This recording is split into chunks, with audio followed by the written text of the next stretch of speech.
Testing 1 2, testing 1 2. Hello, one drunk man. How's my audio coming along? Hopefully it sounds okay. Hopefully it sounds okay.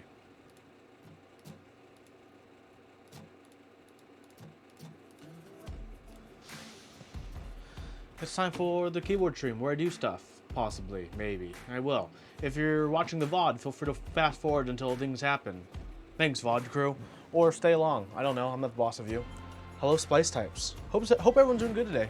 My audio coming across okay? Both the music in the background and me in the foreground.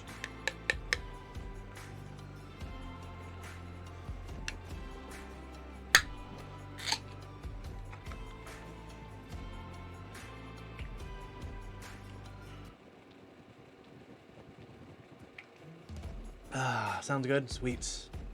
That is good to hear. I should move chat to the other side so I don't block those stickers of mine. Block the stickers behind the monitor. Ooh, it's my man Mech Merlin.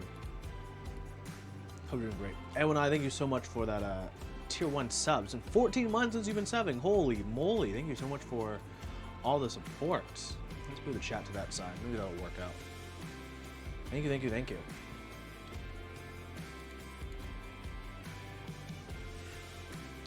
Time flies indeed. Time flies indeed. Hope everyone's doing good today. Just gonna work on a few things. It's gonna hopefully be fun. Drinking some Mr. Brown Blue Mountain Blend iced coffee that I just got at the Asian market. I was feeling a bit tired today. I exercised, which is kind of rare. Looking at my physique, you wouldn't expect someone like me to exercise, but every now and then I do. And then I feel very tired afterwards. What do you know?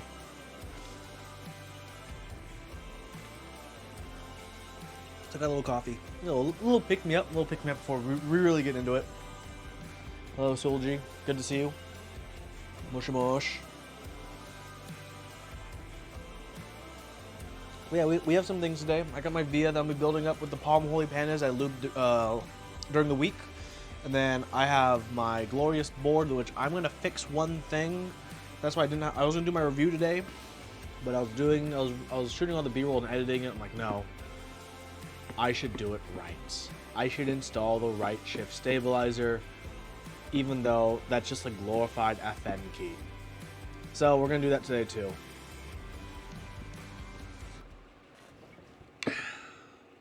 Wish was more substantial. Ooh, Torres, thank you for 4 months of that Twitch Prime. Thank you, thank you, thank you. It's okay though. I also have canned Thai tea. I don't know if you ever tried this before. It's just mostly sugar, which makes it good, I suppose. So I got this going on. If you like sweet drinks, would recommend. Let's see if my GoPro's gonna work today.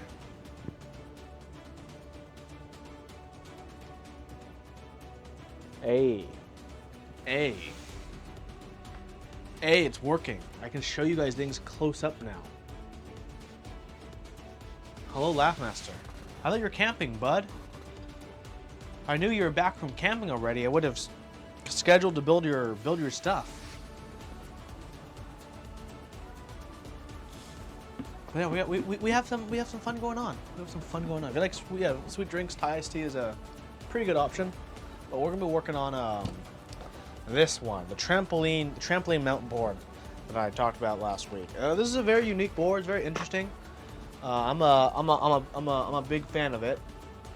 So I'm gonna get some stuff out. Of course, we're gonna need some solder. Got poured on. Ooh, wow, Cameron, that's rough. Well, that's why you buy nice tents, or you just hustle back and retreat and sleep in the car. It just depends on which route you want to take on a particular day.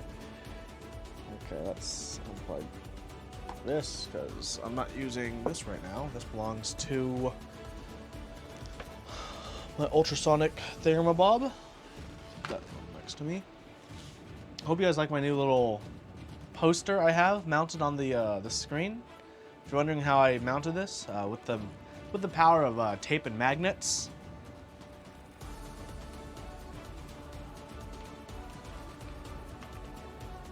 I also got a new Topra. It's a really old poster. I forgot when that ran. It was like 5-6 years ago when those were available. Those Topra posters, but they're freaking cool. How do magnets work, man? No one knows. No one knows, according to the ICP.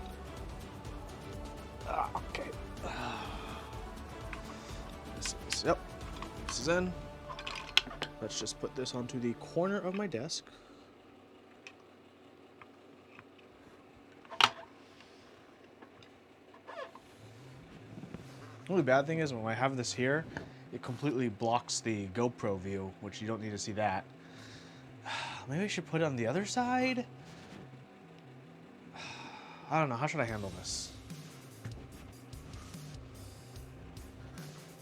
Let's see. Let's just put some of this other stuff. I can make space. I can make space. I'm resourceful.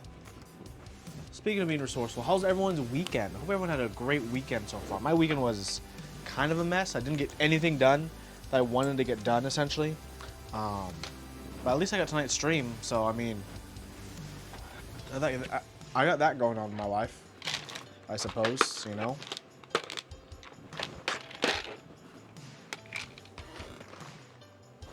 Your weekend was resourceful. That's good. I hope you had enough pylons and supply depots for your weekend.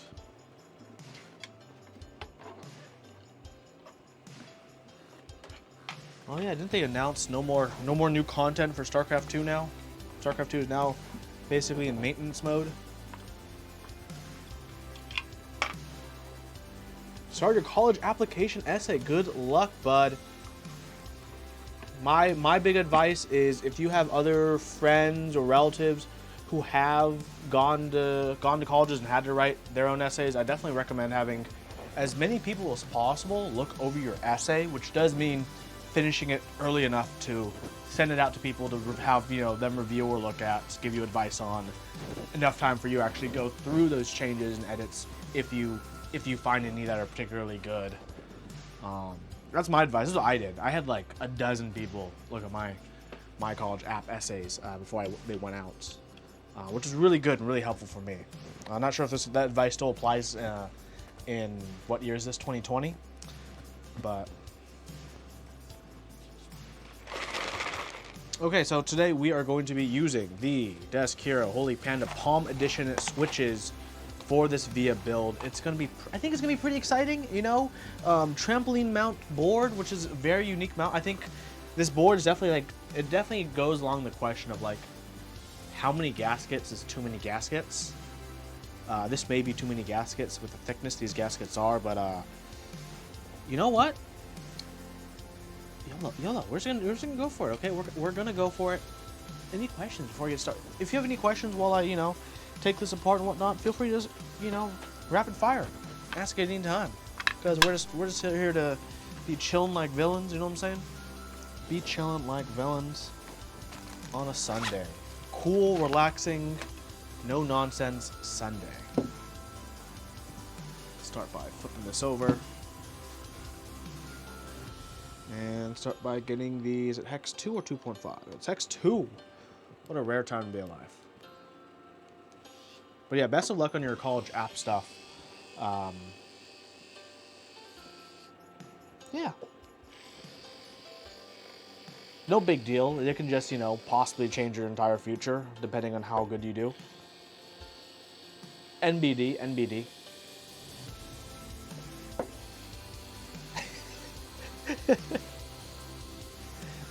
Are there any schools that you're trying to aim for?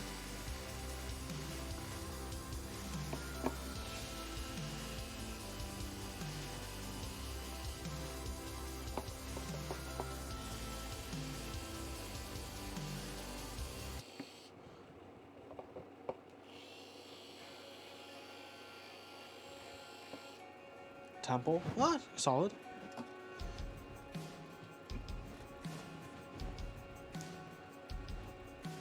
Drexel as well. Okay. We got some solid picks. Solid picks.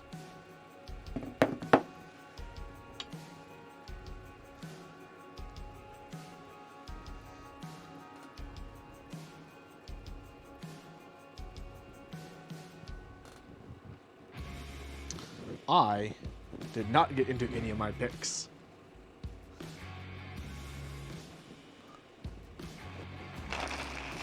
Can't win them all. You know, if I got into any of my picks, I might not be in the keyboards, as you know it. So, sometimes you just can't predict how life will turn out, you know? That's the honest truth. If I got into all my picks or any of my picks, where did I go? I went to UCI, University of California, Irvine.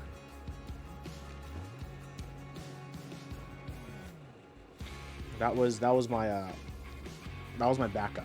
So I got into my backup, but I didn't get into my primary picks.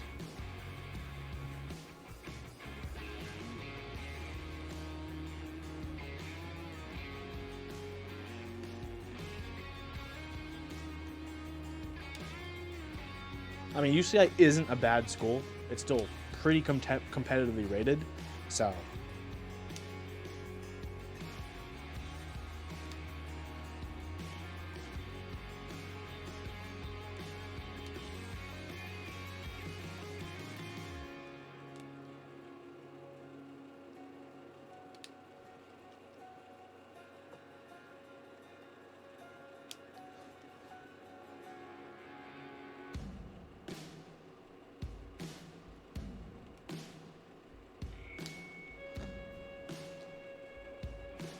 Living in Irvine is so much different than living in other places in SoCal. Living in Irvine is actually pretty nice, although pricey. Yeah, certain schools have just such crazy out-of-state rates. Like I'm happy I lived in California because that made all the UCs super affordable because all the UCs have crazy out-of-state rates. Like crazy out-of-state rates. I applied to all the UCs and most of the upper tier CSUs. I didn't apply to anything out of states because for me going to anything East Coast would have been too expensive.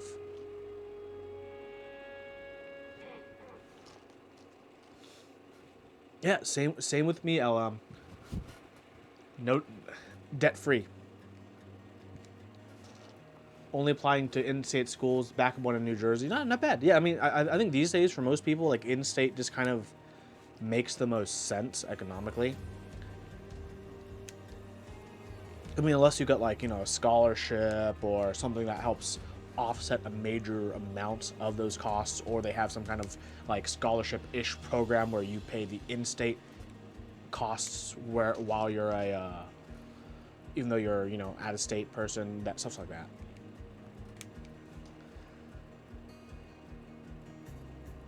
I don't know, part of me, like, when I look at, like, colleges now and how they're run, I feel like with COVID, unless you have in-person classes, you're kind of being robbed of the actual college experience, both social and academic.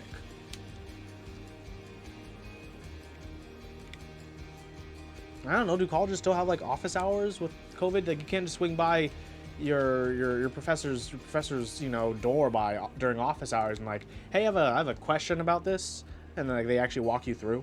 I don't know. Zoom office, it's not the same. It's not the same. I don't know. Maybe I wasn't raised on online or Zoom learning. I really don't think it's the same as like actual in classroom, in lecture hall, in lab learning. But I don't know. I could be completely wrong. I don't have that perspective.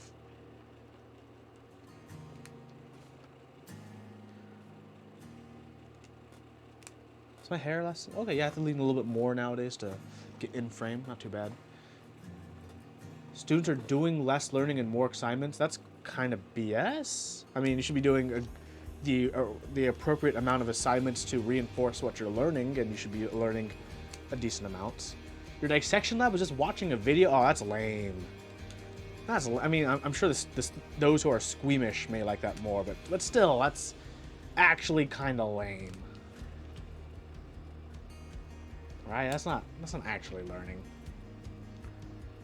Not everyone can learn by watching, right? Different people have different learning styles, right? Some people need to write stuff down. Some people can watch it. Some people need to hear it. Some people need to actually experience or do it. Some people need a combination of things. I don't know. Yeah, but I'm not a professional educator, so I don't have, like, you know, imagine FedExing dead animals to all the students. That'd be metal. That would be metal. Metal AF.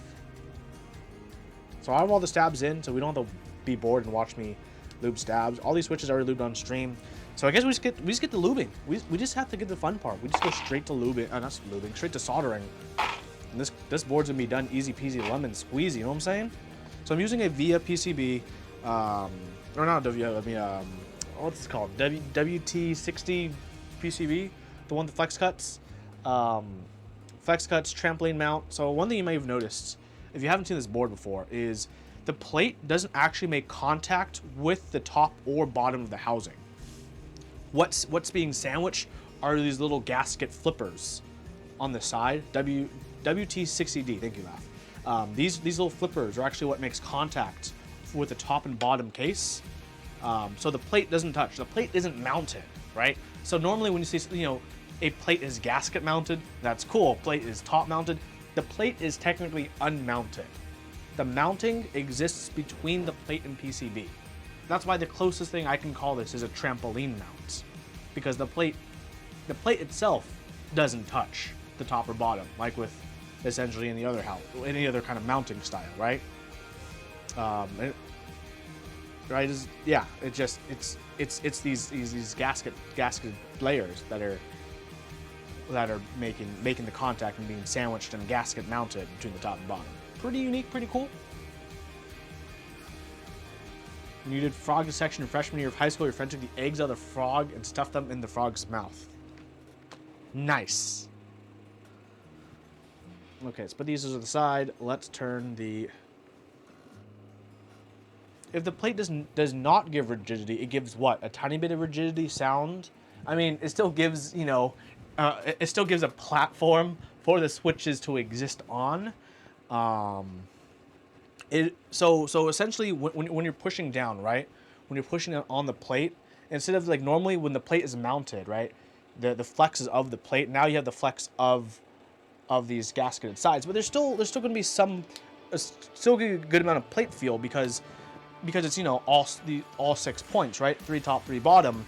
You're still going to feel it go down from the gasket, but that force is still going to apply onto both the PCB and the plate, slightly separated but the same.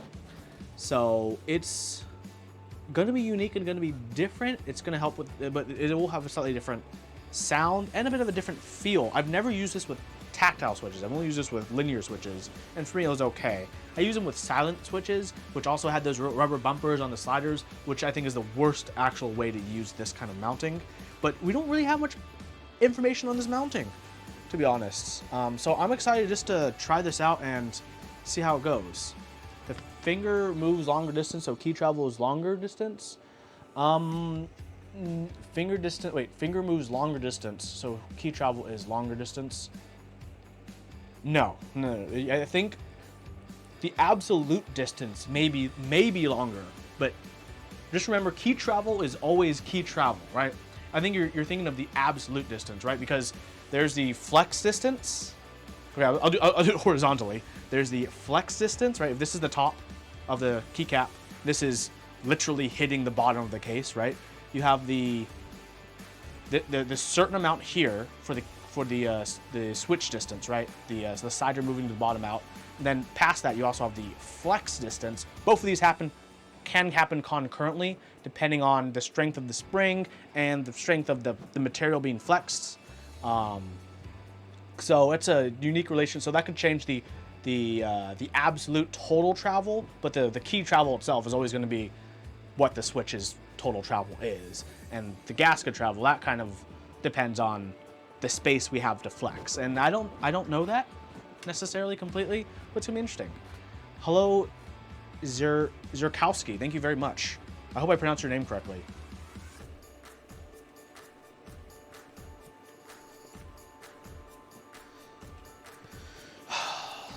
This is one of the fastest I've ever found the end of the solder roll. Sometimes like I wrap it really tight and like I even like tuck the end in. And the next time I'm like searching around the solder roll, my fingertips like, where'd the end go? Found it. I'm a pro. Ooh, I pronounced nice. As someone who has a very commonly mispronounced name, that's something it's something I try to do the best I can, which is pronounce other people's names correctly. Try to. I'm not always the best. Ah, you're smack the melon. Nice. Well, great to see you here. I do remember you. Yes, your icon is of a melon. How could I forget such an iconic icon? Never had one of these. Need to try this mount. I don't know any other boards that really have this mount, so I don't. To be honest, I'm not sure where or how else you can try this. Well, Huey isn't a super common name unless you lived in like 1950s America. And my Vietnamese name is also not easy to pronounce for people who aren't Vietnamese. So, no, it's a snake? I thought yours was a melon. Yours is a snake? Is it a green snake? Looking for a Dixie HHKB sticker. Any leads? Unfortunately not. Or if you live in DuckTales. That's true. That's true. Or if you know of, you know, Vietnam-era military helicopters, there's the Huey helicopter. If you're into any kind of military history, you may know that. Or you may be familiar with the Louisiana political boss Huey Long. Every man a king was his slogan. That's actually a bit more obscure unless you actually know about American history, particularly some parts of more modern Southern history. That's probably even more obscure reference. It's a very unique tale, actually. If you ever have a chance to look it up, it's basically about how a very smart-witted, but kind of in a way like almost tyrannical politician did good. Like he mandated like schools and reading. Okay, okay, never mind. Okay, now I remember your PFP. Okay, I was thinking of someone else, but now I remember. I can just see like six feet away a small little sliver of the icon. But I remember now. You always think of DuckTales. That's a pretty good one. Hey, Jeff, they got you working on Sundays at this time, this early on Sundays too? I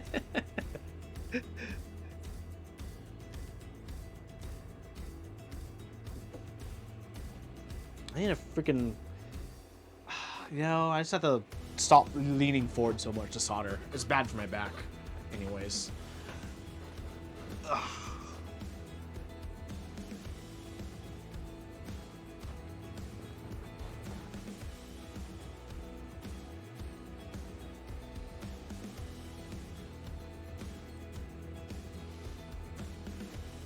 Who isn't always thinking about DuckTales? People born after the year 2000, probably.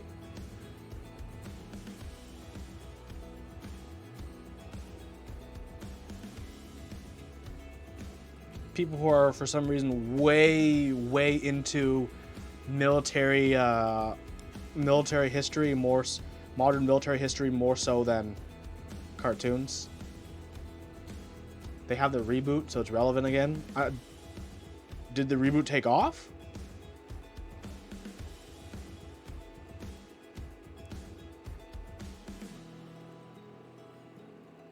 It's great. That's good to hear.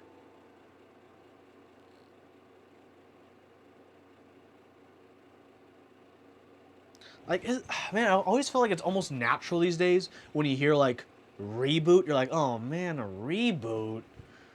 Come on. But it's good to hear that they actually did a good reboot. Asked Gio about it. He's a big fan of the reboot. That's good.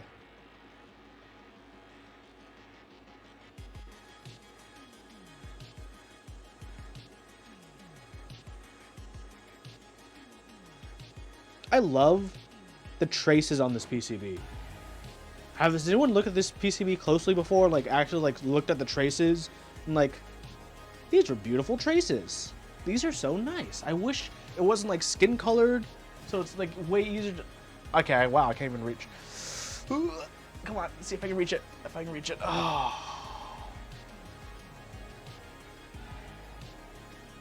You can see some of the traces. But yeah, Wilba does amazing work. I mean, I've always said this in any of my videos and a lot of my streams. If you see this logo on your PCB, you know it's going to be a good PCB. That's just one of the facts of life, right? Sun shines, birds fly, and brother, I tell you, you see this logo on a PCB, it's gonna be a good PCB. But yeah, the traces on this are beautiful. They make sense. They run smooth. They run nicely.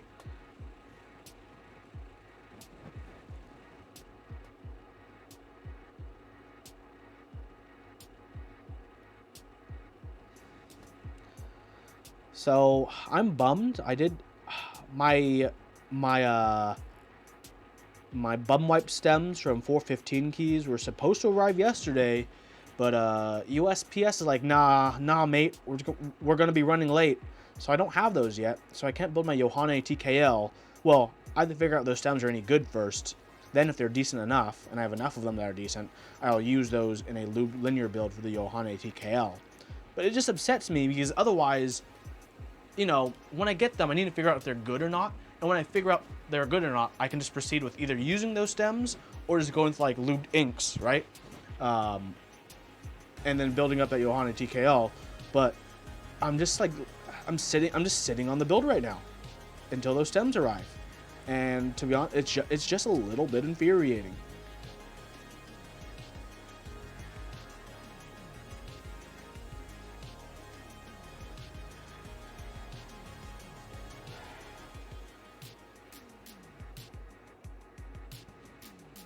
Yeah, Wilba makes great PCBs.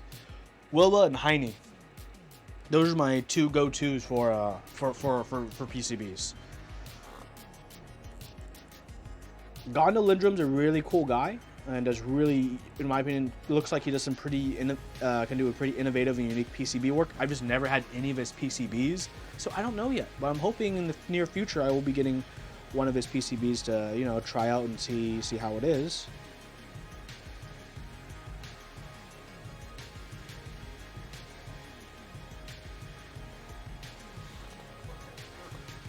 Okay, I'm going to finish soldering this board, and then we're going to open the Thai iced tea, and we're going to drink it together. By drink it together, I mean I'm going to drink it, and you're going to watch me drink it.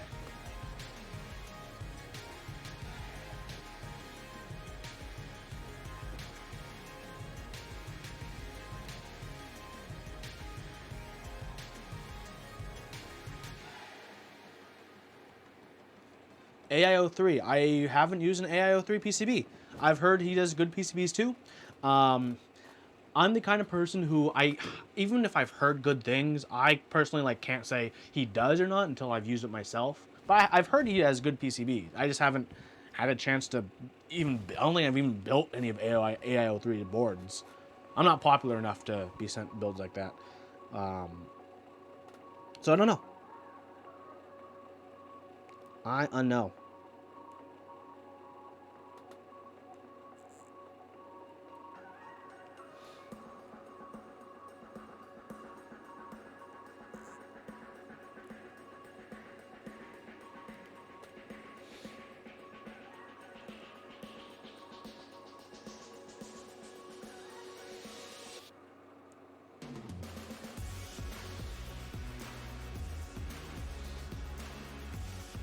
Well, I do have some good news for everyone who at least semi pays attention to the things I'm working on.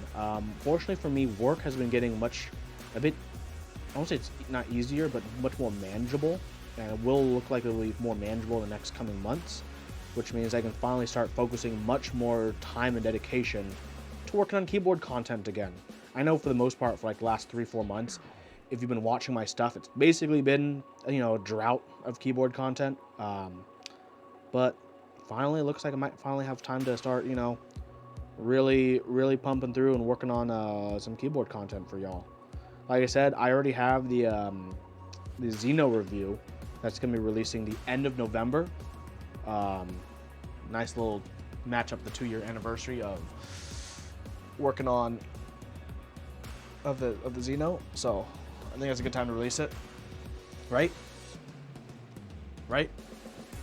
Yeah, let's go with that.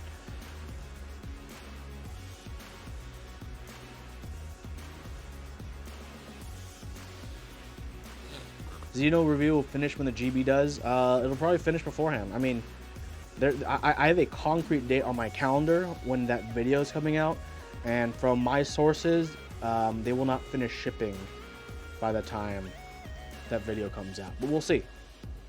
I mean, I really hope it finishes for everyone who's been waiting.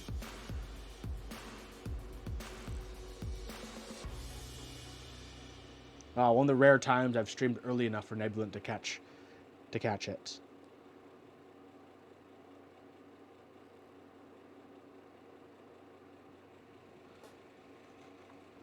Good to see you, bud. Hope you're doing well.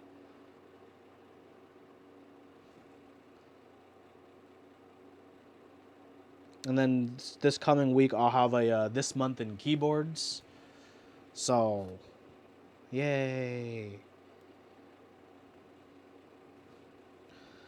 I was going to release the Glorious Panda review today on this live video, but when I tried doing a run-through of it live, I just didn't like the pacing and how it went out. So I'm still working on it. I'm going to touch it up a bit more, so maybe that'll go out next week as just a video independent from a stream.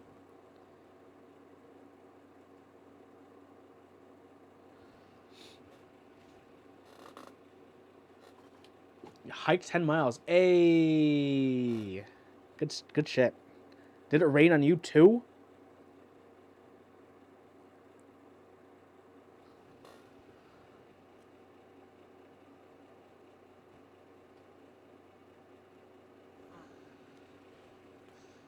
Nope, that's the good.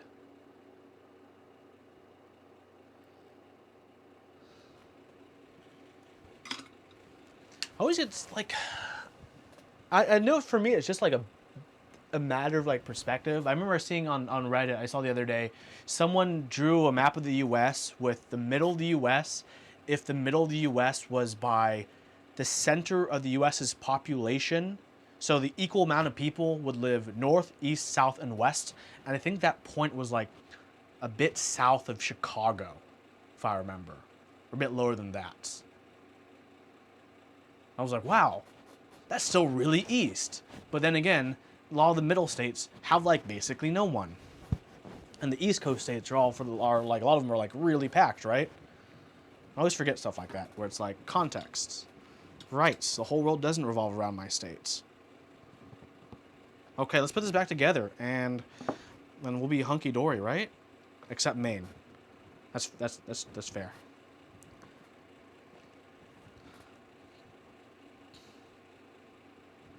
You live right around there where that point would be. That's awesome. It definitely puts in perspective how few people live in what's essentially the middle of nowhere. Okay, I'm taking these screws out first. I don't want to lose those screws, but I want to put it together from bottom up instead of up bottom. Vermont is pretty empty.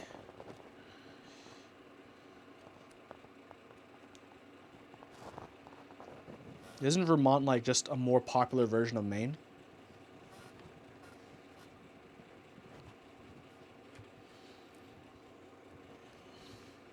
Is Vermont one of those states where people argue about Wawas and Sheets?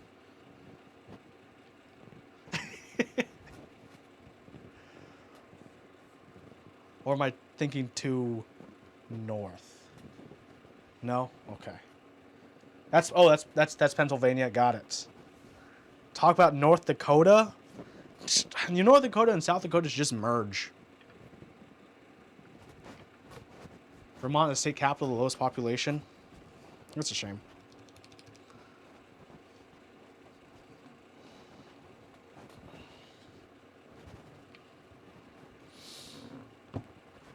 Okay, this is going to come together very nicely. I like it. I like it.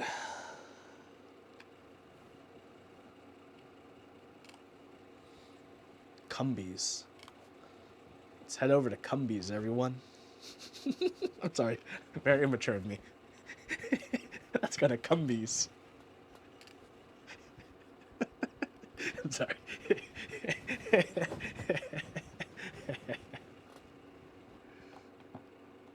Technically Cumberland Farms. Okay, that's nicer.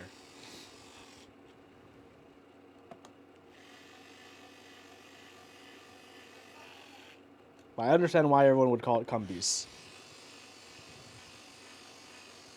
So what keycap set am I putting on this? What state am I in? I'm in California, baby.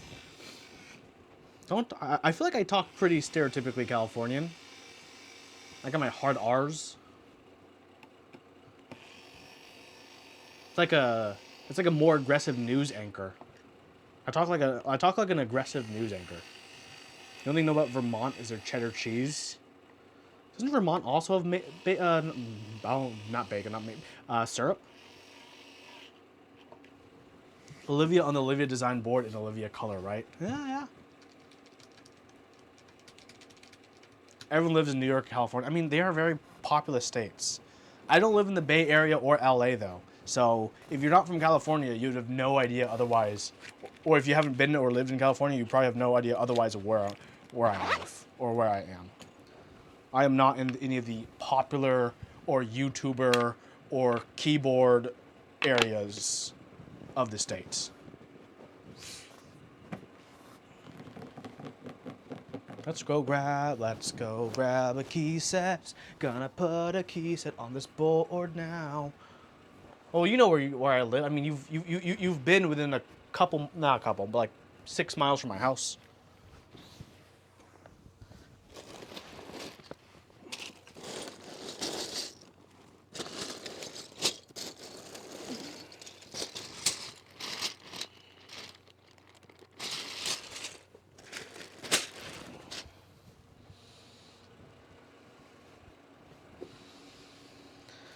How do you live in a farmland area? Okay, big question. Olivia, I guess we're going with Olivia, GMK Olivia, right? Light theme or dark theme? What color goes on peach? I feel like we're just gonna go with the GMK Olivia. This is a board that was, commissioned by Olivia, for a private group buy that I was a part of, which is nice.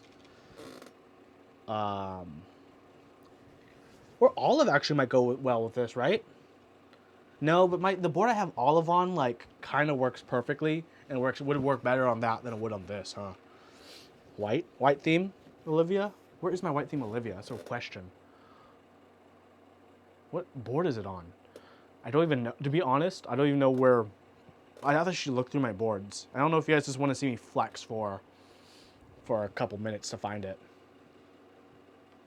But I could. I might have to if we want to see Olivia on this board. I might just have to, like...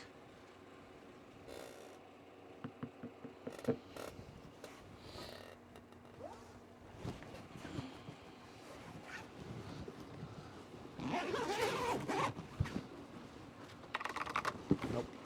Flex away. Well, the first one I opened, I'm like, okay, I'm looking for Olivia. Let's look at pink boards.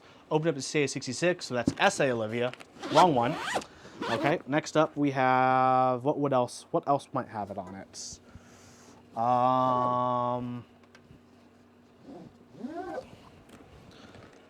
HBCP, what do I got on it? Oh, I got something else. That's not Olivia. It's just this bad boy. I love this board. This is probably one of my favorite. Oh my god, it's such an amazing board. Goodness gracious, how does Heine do it?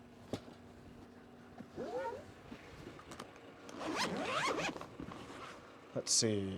Nope. DCS on my V2CE. Let's see. The Vern will not have it on it. Alice doesn't have. Where is it? Holy crap! I have no clue where. Nani. Nope, not over there. No, probably not on that. It's not on that. I mean, I only have so many keyboards, right? I don't have that many keyboards. Physics, there it is. I know where it is now. Found it.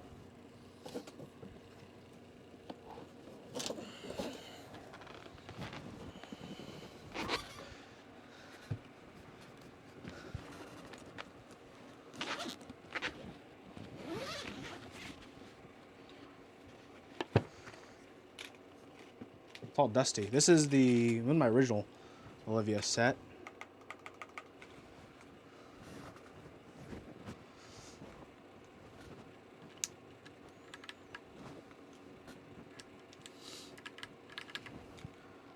Rake leaves, get a job. I mean, at least here where I am, everywhere is hiring. So when I hear people like, oh, I can't get a job, I mean, like, have you actually tried?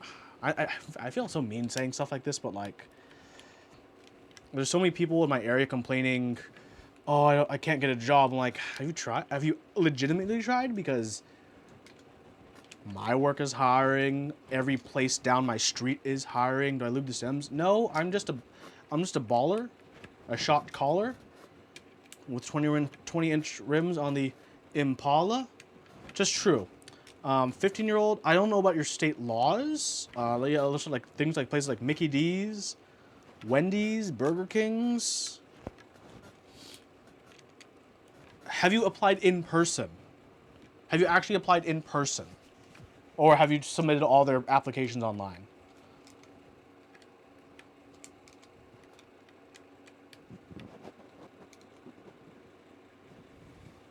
Well, to be fair, he's 15. He's a pretty open schedule.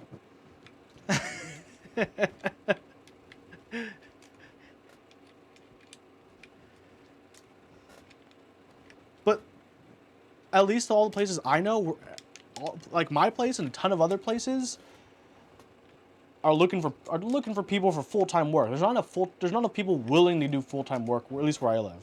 I mean, what I'm gonna say is probably really callous and wrong, but like I know a ton of people right now aren't working because of the current benefits they can get as opposed to working, so they're just choosing not to work, which is kind of annoying, but it be how it do because it is.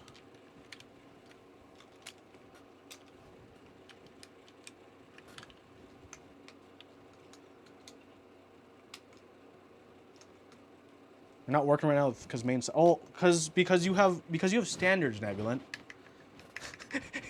You're not working right now because you have standards.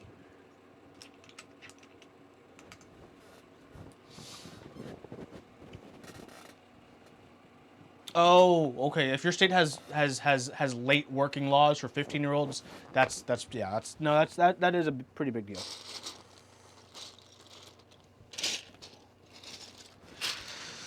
Okay, so the big question is, which kit is this from? I think it's from the older one, because it's not using any space bars. It's only using small space bars. I have all the space bars here. So I'm going to assume those belong to these. That looks and sounds about right.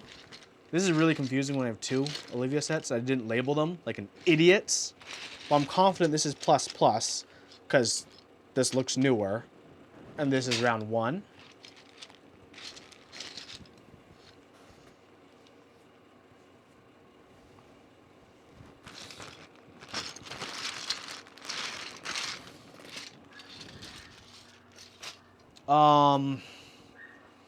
Really? Where's my other Olivia kit now? Now I'm actually legitimately wondering where my other Olivia kit is. It's on a board. What board is it on? I'm gonna list out my boards. Okay? I'm gonna list out my boards, and I want all of you to tell me which one you think I or you would put Olivia ++ light theme on. I know where the dark theme is on, so I'm not gonna list that, but all the boards, I'm gonna list them out. Tell me where you think the light theme would be, okay?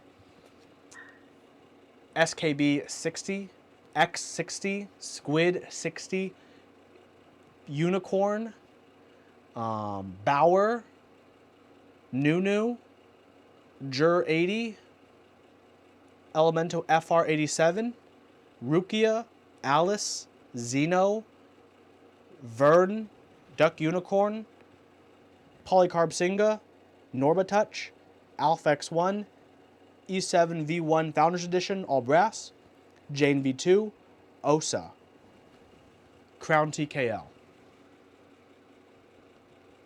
If I was gonna put my Olivia ++ set on a board, which board would it be? What's on the Bauer? That's a great question. I haven't used a Bower in like 2 weeks. On the Bower, I have Muted, which looks amazing. The pinks are different, so that's why I probably wouldn't put Olivia for the Bower. That's true, but I legitimately don't know where my plus light theme is. Let's see, the unicorn the unicorn does not have it. The unicorn instead has the other best pink set in the world with a great flex and great feeling. Let me think. Is it my PC 910 actually? Hold on. No, that's my GMK camping. FR87, no. What was the other one? Let me see. Rukia, let's move to the Rukia. I might be on the Rukia. No, Rukia has a MT3 Serica.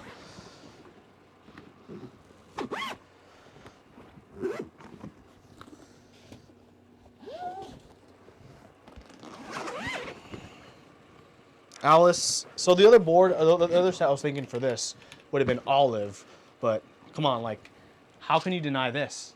This is beautiful, right? This Olive on Alice. Xeno. I think it might be Xeno. Let me check Xeno. That's actually a pretty good one. I haven't checked my Xeno for a while. No, Xeno has Modern Dolch.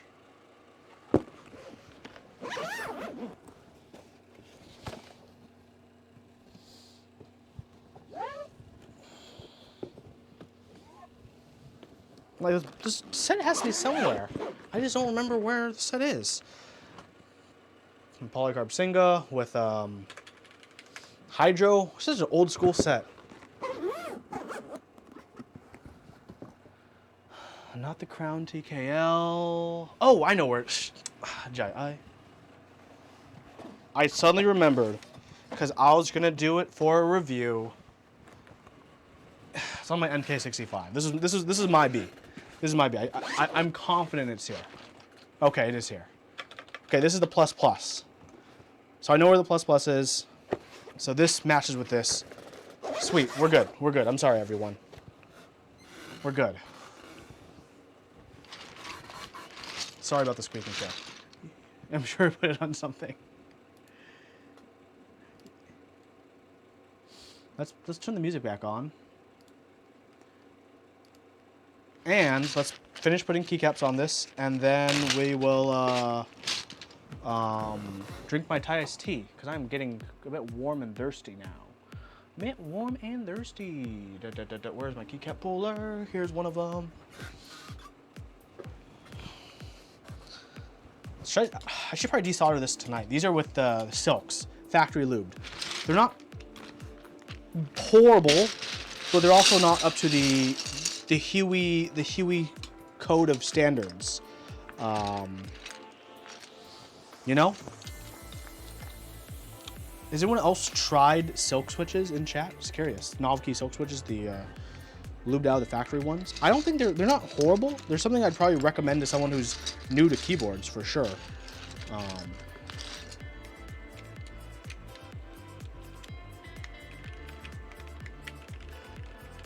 Wow, that sounds pretty good. That sounds pretty good. Okay. Big question, everyone. Do I do accent escape, accent enter, and accent spacebar, or just accent escape and enter in a white spacebar? This is a big deal. So I'm gonna need some audience participation in this. This matters. Things like this is important.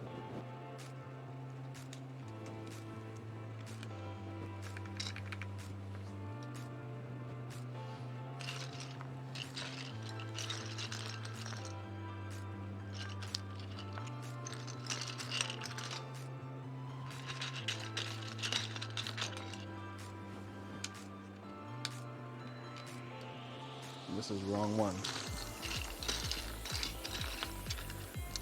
Oh yeah, this weird ass backspace that That's like 1.75. Trying to accommodate 40% people only to realize they don't buy stuff as much as they complain. How silly. How silly. Look at this silly enter. Just enter and space. Was this publicly run board or private? This was a privately run board when it ran. I'm happy Olivia learned her lesson and didn't put 40% stuff in the main kit anymore. No, it wasn't even on the Keycap either.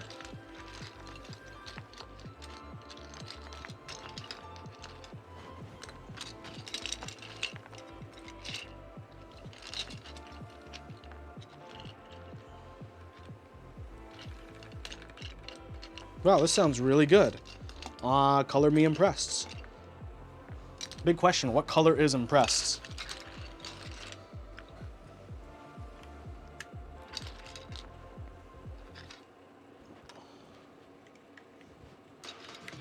Look at those little hearts. Those are so cute.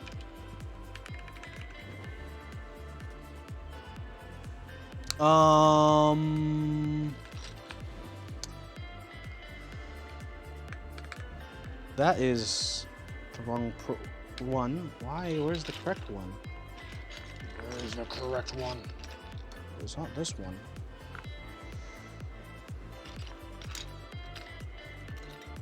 So are we going accent enter for sure, it looks like.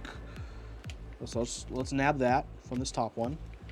So accent spacebar or not? That's the big question. I think most people said white spacebar. So I guess we'll go with that. We'll try both. We'll try it both ways, and we'll see which one really appeals to our senses more. Okay. Is this the right one? That's the right one. Now where is my tilde? Where is my tilde? Where is my tilde?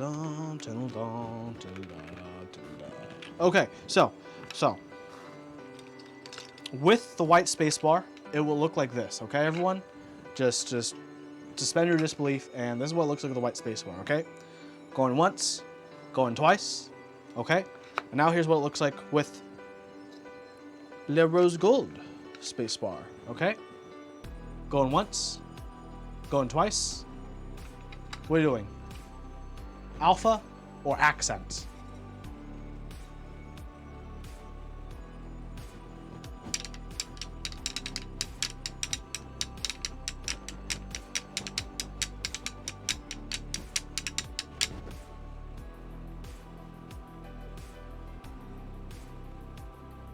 It's 3-2 right now.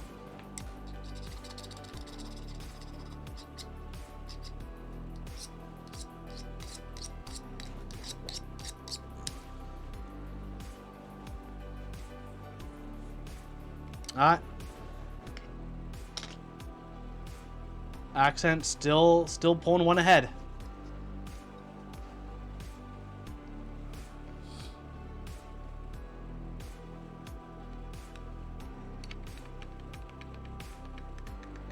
Alright. Well, it is now tied up. What a time to be alive. They both look good.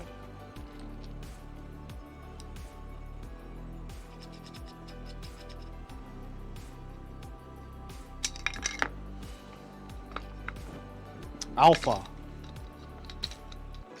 Another one. Alpha finally is pulled ahead. GMK Pono. Nice set.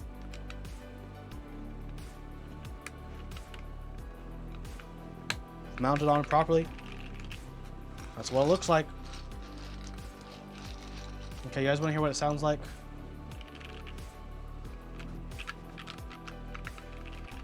It actually sounds and feels a... I'm so happy that I have still 110 more of these and the amount of these here lubed up.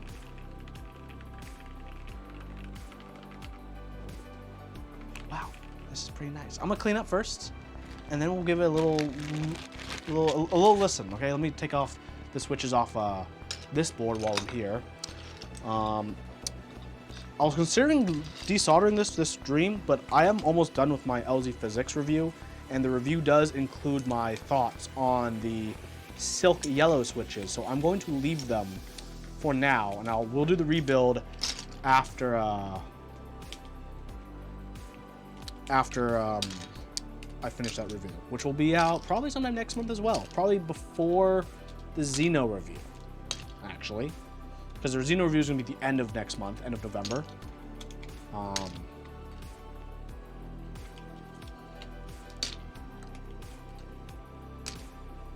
And I'm just happy I have finally a bit more time to focus on keyboard stuff. Okay, here we go. Let's just close this up for now.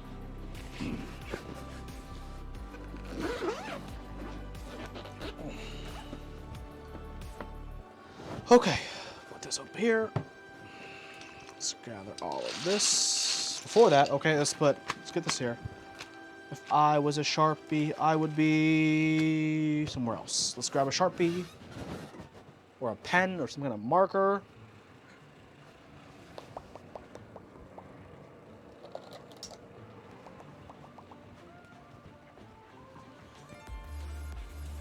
Yeah, autofocus going. It's going ham. This is going to be GMK Olivia R1. Now I know.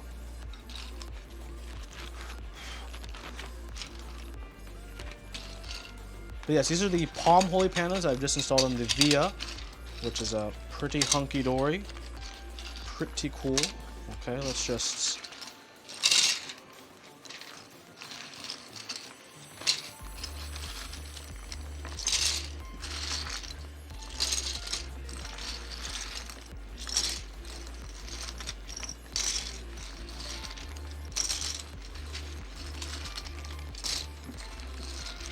So my microphone I'm using right now is a lav mic on my chest.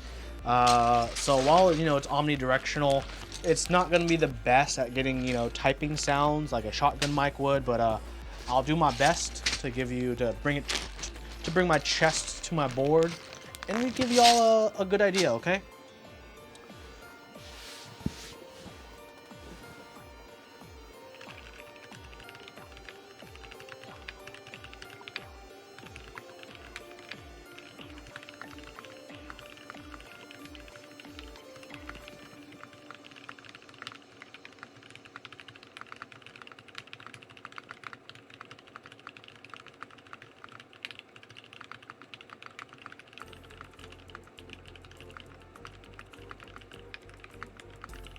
Oh yeah, there's this music still on. My bad.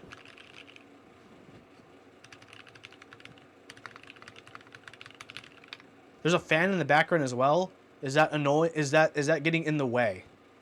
I can't tell because I have no audio playback right now. But can you tell there's a fan in the background? I can turn it off if it's distracting.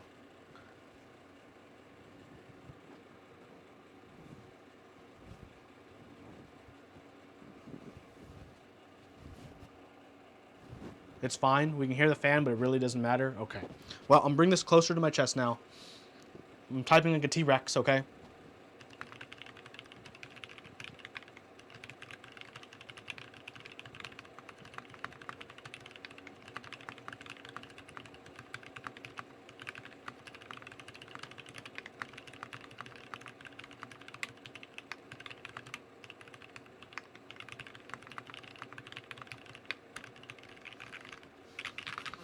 We can tell what sound tests are like anyway, so it's really fine. That's also true. Also true. I know people still care though.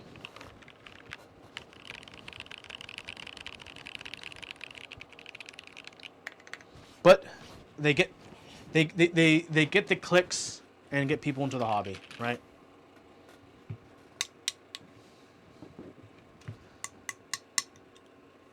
How's it feel? Oh, it feels great.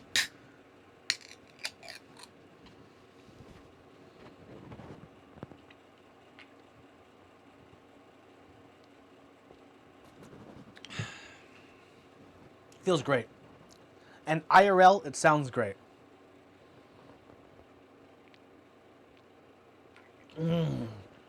yeah, sugar. The good stuff. It's gonna wreck my throat and voice later. But YOLO. Wow. I like this. I like this a lot. What would Ron think? Well, Ron's probably disappointed that, you know, Novel Keys doesn't carry these switches based on how much I like them. But I like them a lot. I think they're decent. I think going tactiles was the right move for a board like this with its mounting style and everything it's got going on, you know? Okay, next thing we'll do today.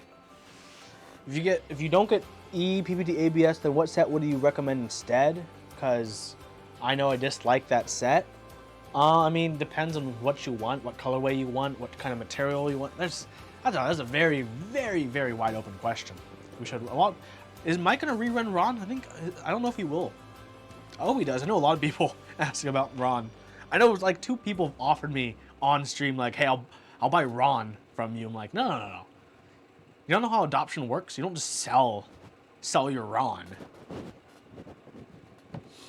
Not picky about colorway, just want ABS double shots. I mean, just look up anything JTK, I guess. It can be really hit or miss with the JTK, but so I was too lazy and I didn't solder this in, and I was shooting B-roll for this review for these glorious switches, and I was like, you know what? People are gonna like really hate on me for not soldering this or putting the stab in, so I guess I should put the stab in, right? All I have to do to put the stab in is to desolder 1, 2, 3, 4, 5, 6, 7, 8, 9, 10, 11 switches, and then I can put the stabilizer in. That's how skilled I believe I am. But do I actually want to do that? Yeah, I should. Okay.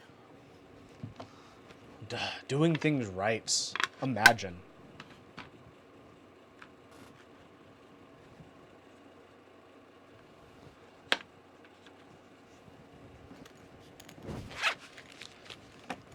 My hair is getting so long.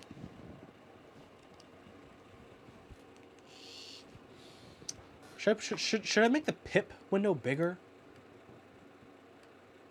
What do y'all think? Does the pip window size matter at all?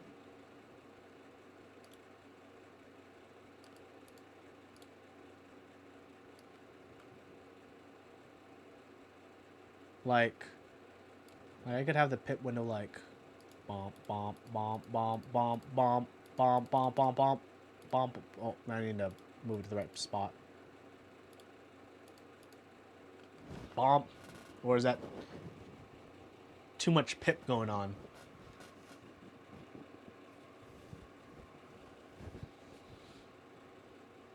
Let me know what you think. That's good. I think the small other one was like so small. It was like started getting like pixely. I only have so many pixels to work with when I have 6,000 kilobits per sec. I forgot actually which one it is. It's kilobits per second.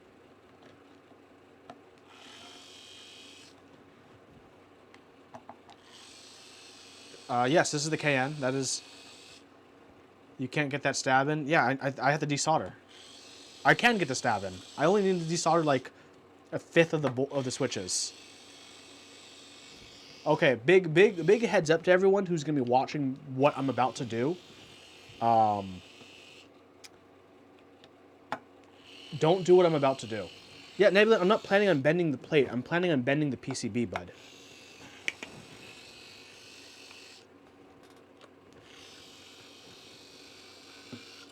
Literally, this is a guide on how you shouldn't fix shit, even though it works when I do it. So come on. Okay, you know what? It's got 2 stubborn boys in. There we go. 1, 2, 3, 4, 5, 6, 7, 8. Sweets. This foam is older than some people have been in the hobby. For those of you who may not know, this foam, like, see this cutout right here? You're like, why is this here? This is because GH60s used to have the reset button right here. And that's why there's a cutout there for the foam. This foam is 6 years old. This foam was foam for keyboards before foam and keyboards was cool. Back in my day. Who hasn't done this? Actually, a lot of people haven't done something like this. You'd be surprised. You overestimate people. Although, to be honest, I'm not sure if this method will completely work because the tolerances on like the sides for where these stabilizers fit in is pretty close. They're pretty tight. So I may not be able to actually bend the PCB because of these stabilizers. We'll have to see. But I won't know until I start desoldering. Worst case scenario, I desolder this whole freaking board, and that's gonna be painful. I haven't done this yet. Good. Like I say, don't do what I'm about to do. Straight up.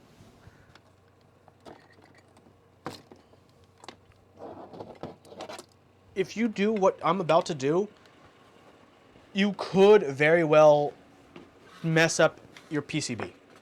Okay, so fair warning to everyone watching. You all have been warned. Yeah, Canon is tight tolerance. I am acutely aware of that.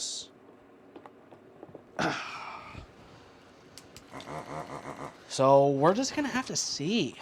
You know, this could go really great. This could go really poorly. But until I know, you know. How's everyone doing tonight? How's everyone doing today? Good weekends? Good weekends all around? Halloween's coming up. Who's ready for Halloween?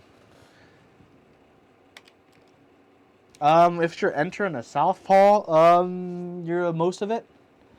You'll have to desolder everything on the right side all the way until probably around the H key. On that vertical axis of the H key is probably where you'll have to desolder.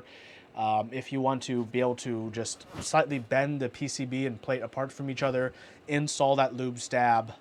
You'll probably have to desolder at least that much from all the right side of the board vertically all the way until you get to that H and up and down the H axis. The H key axis. H key Y axis. I'm just saying things now, but that's true.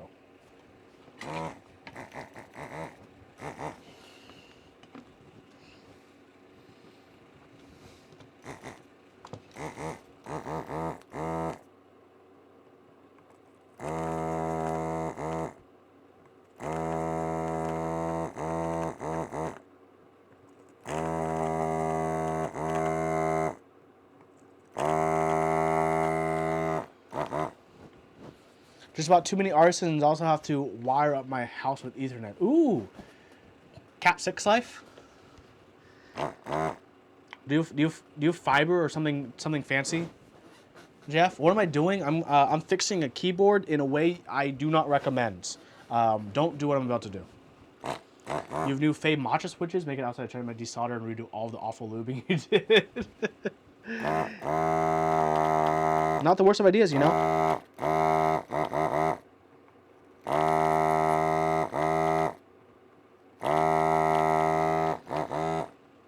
Do I need to turn the volume down? I feel like the lubing is really loud. This is my lav mic is like at my chest and the desoldering is like at chest level.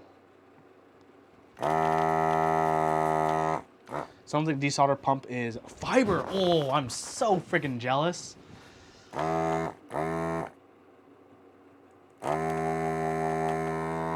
Like my connection at home, it's like I have like 200 megabits down, but only like 18 megabits up. So like every time I like upload a video for like This Week in Keyboards or really anything I do, that's like the longest part, is just waiting for that upload. It makes me really question if I want to continue actually making my content in 4K, because it's just that upload time is dumb.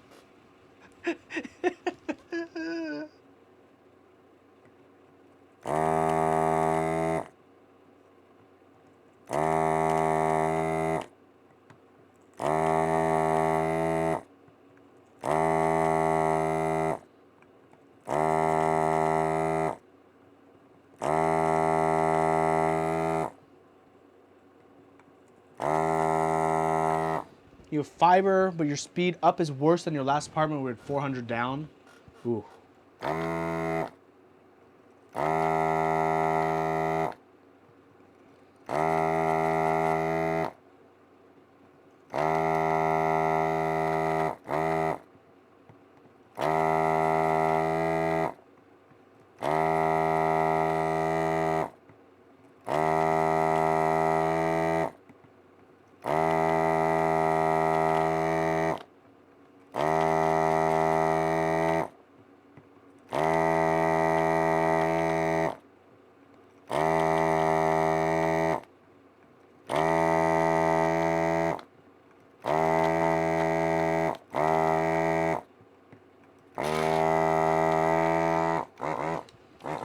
Uploads are never great. Ours aren't bad though. Average 85 up. Oh, that's nice.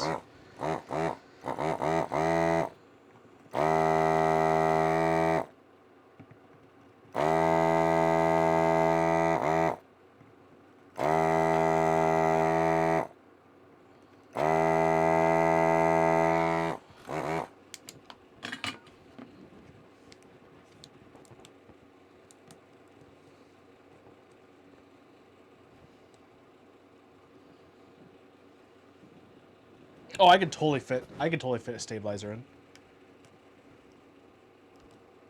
I may have to desolder one more column. Hold on, let me take some switches out to get a better view.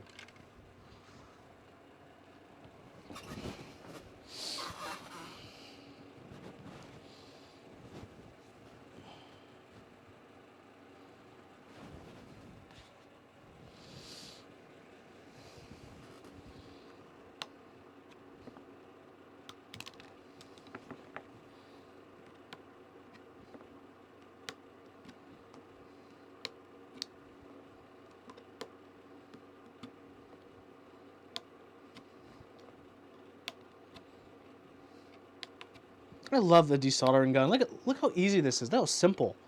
Simple and clean is the way you're making me feel. Oh baby, baby. Simple and clean is the way that you're making me. That's a good song. I haven't played Kingdom Hearts in a long time. Too bad the story of Kingdom Hearts doesn't really make sense.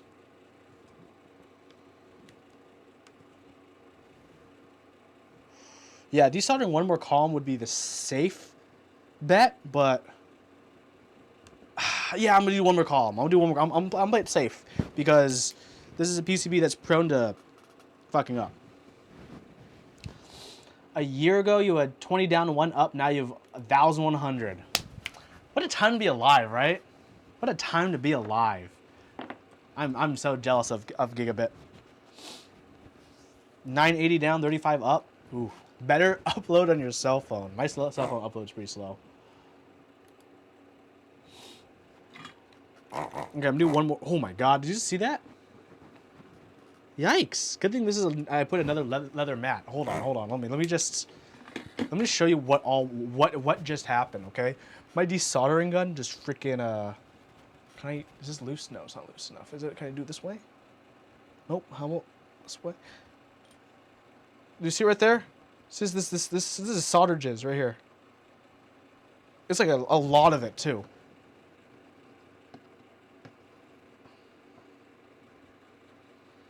It just like freaking. Oh, I can actually peel it off. Wow. Oh, this is gotta be careful. Look at this. That was actually nice. A nice peel off. I can hear it too. I'm just pushing the limits of what I can do.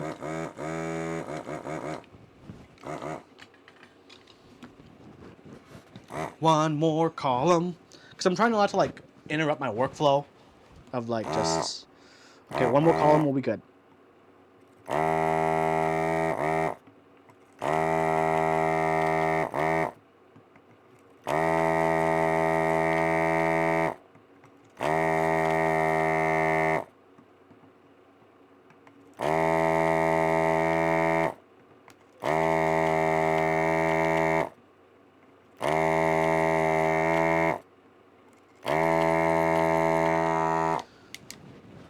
I should get those new KBD fans like stab, hook, stay things. The new ones. Have you guys seen those?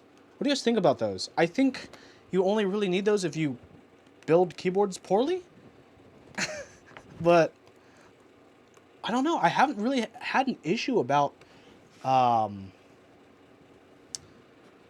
Yeah, unless you're gonna desolder a lot, don't rush into getting FR301 unless you already know you're gonna just dive off the deep ends. I use a normal pan pump for like 4 or 5 years before I even got this, and I was a pro at that.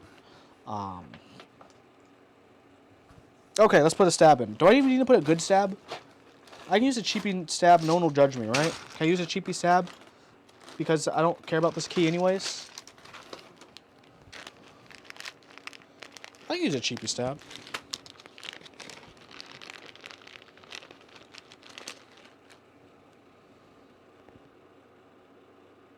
And the only reason I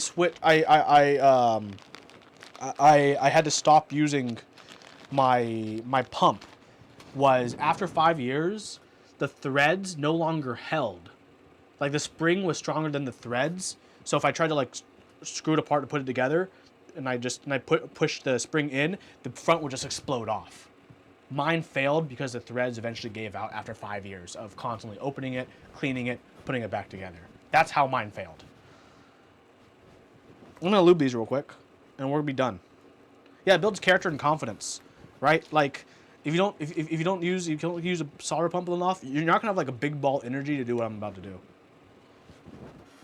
That's earning it. Yeah, like that's literally why I upgraded. I upgraded because mine broke, and I'm like, okay, I used it for 5 years. It cost me $10 when I bought it. That's a great value proposition.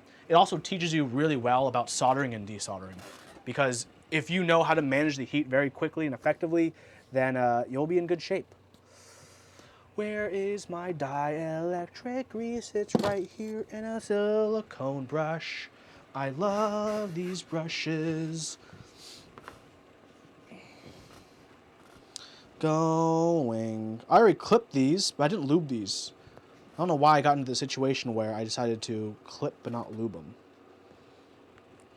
So we're going to go to the bullshit boring part.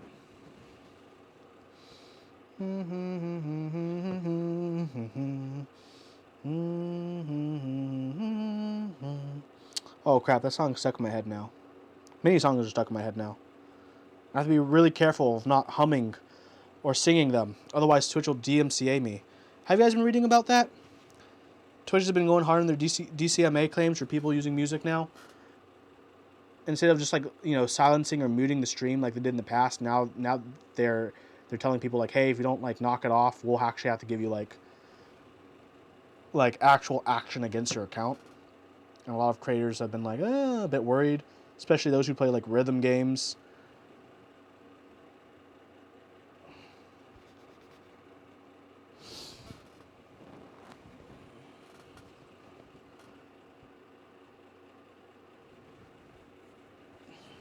Thanks, J180. Yeah, I haven't done a This Week in Keyboards video in a while, but there'll be one later this week.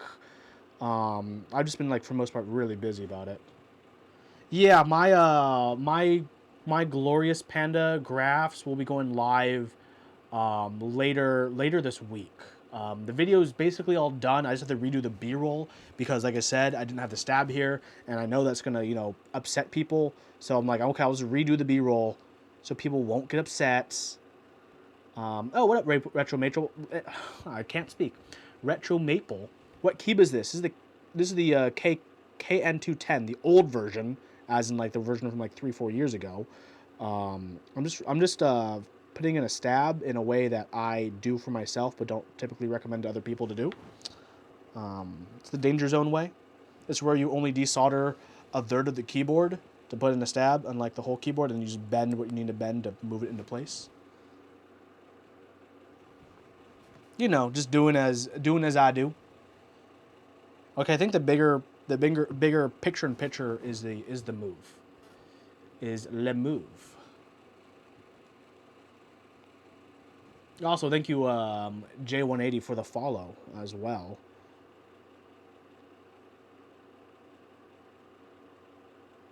But yes, I finally have more free time after work, so hopefully I can finally get into doing more content. Hopefully, fingers crossed, hopefully.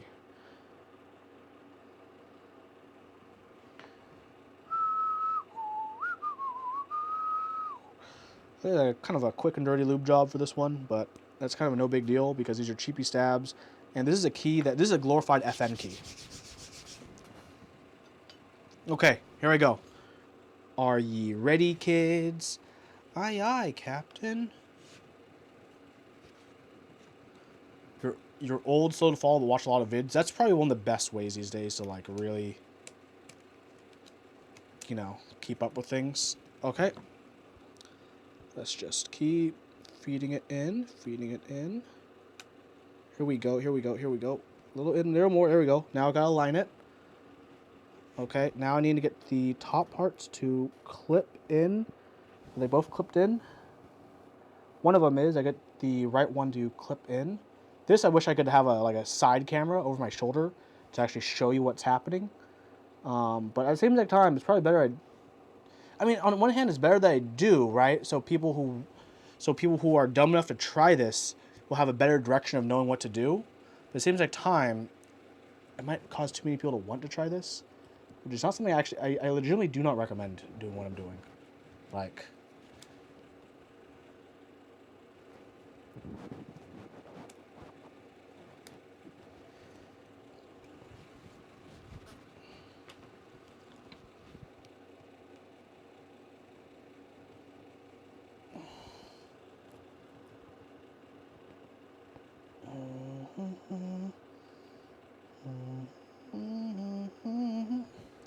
oh, it would help if I didn't put them freaking upside down. Let's take them out and let's just reverse them and do it again. And also reclip in that stabilizer just clipped out. Why is the stab out in the first place? Because I was lazy when I was building it. So typically I don't use a full size right shift. Normally for a 60% build, I would have a short shift and then I would have an FN key, a 1.75 U key here, and a 1.0 key here, 1 U key here. I totally forgot when I was building this up that this plate forces you to do the layout in which you have to use the larger 2.75 U shift key. And I was building it, I'm like, okay, I'm lazy, whatever. I'll just put the one switch, no stabilizer. But then, you know, I was taking some B-roll footage for video for these switches. And then I was looking at that B-roll footage and I'm like, no, I have to do it right because that's the right thing to do. So I'm going to do it right. And that's why we're here now. Because I'm here to do it right.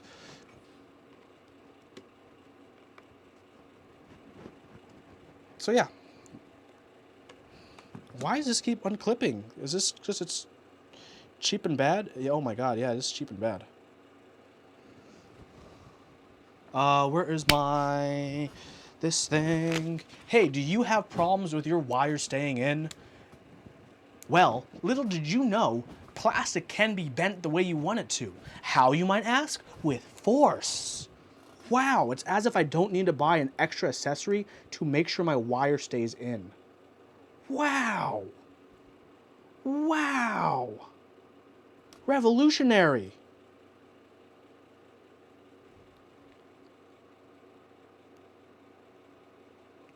Revolutionary.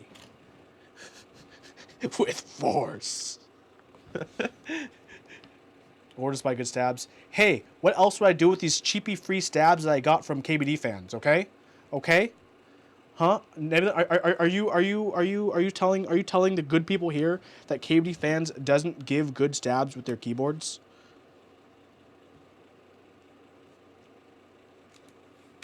Oh, these stabs are legit. Are legit doo doo. Like I've used some doo doo stabs in the past. These are pretty high grade doo doo.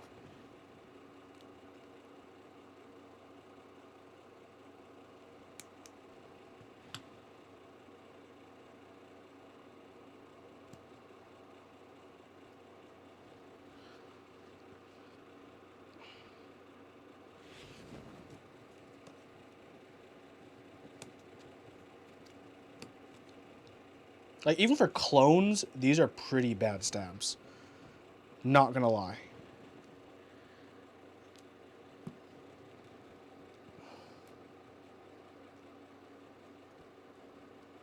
Okay, here we go. Clip in one, clip in two, because it clip in two. 1, 2. Okay, perfect. Punch in. Punch it, Chewy. Have a wonderful night, drunk mate.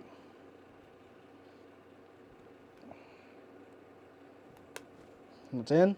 That's in. Oh, stabs in, baby. We're in business. Houston, the stab has landed. It's in. It's good to go. And look, I didn't even have to desolder the whole board. Only a third of it. Let me just get a freaking rag. Where's Vince? Bite a prostitute infomercial guy, so I can just get a freaking rag to soak up all his lube. Did he bite a prostitute or punch a prostitute? Forgot. You guys know what I'm talking about? who's it? The infomercial guy who sold that? Who sold the what's it called? The he uses infomercials. We just sold the rag. The rag supposed to absorb everything. Vince something. ShamWow, thank you.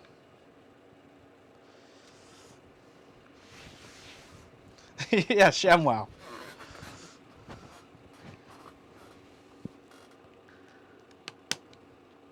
So wait, does anyone actually remember? Did he bite a prostitute or did he punch a prostitute? I mean, like, overall it doesn't matter because he's doing time, but that was a part of the story. Yes. Is it both? He beat her up. Okay. I mean, very. I'm just totally curious if you're gonna. Well, there's some great meme cuts for quite a while from the infomercial. I mean, probably the point. They probably whoever directed that infomercial knew the direction.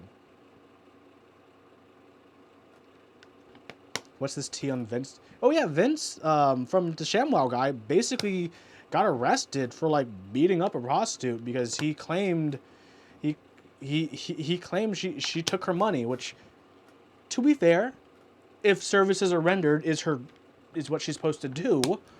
But I don't know. There's some kind of alteration, and Vince from Slap Chop and ShamWow, and he's I think he's serving federal.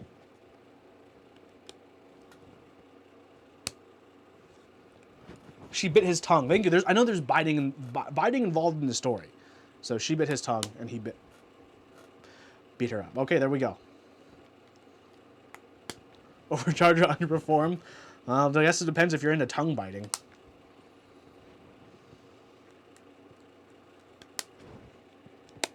All I know is this video is getting demonetized when the VOD goes up on YouTube. What?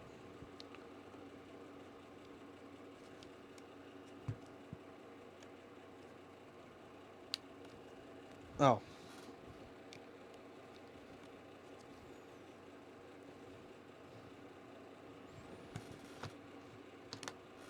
Okay. Everything's in.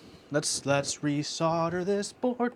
First, let's take this out of the picture because I'm done desoldering.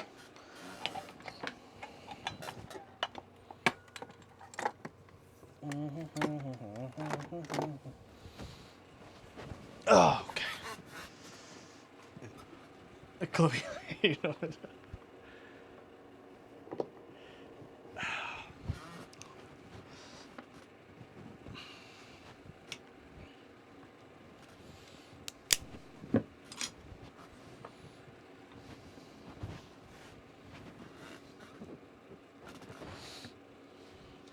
Okay, let's resolder all these switches, and we're done with what switches? So we put the TA90 back on this board.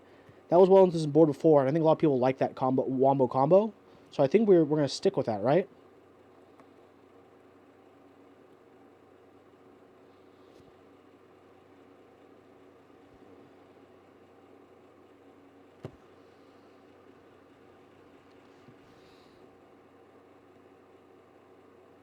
I think we're gonna stick with that keycap combo.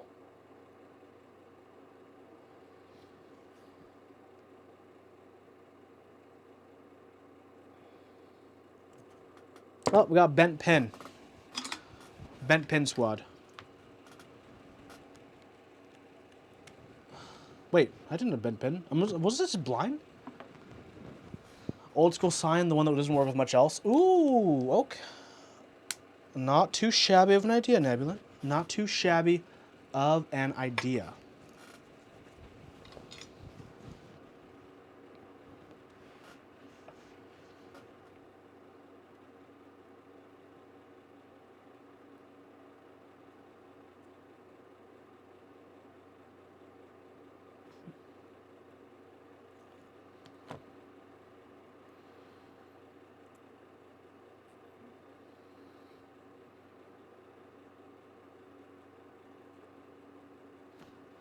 I love this soldering iron.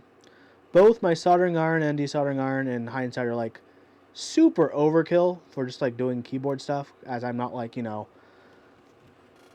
some kind of serious electrician of any kind.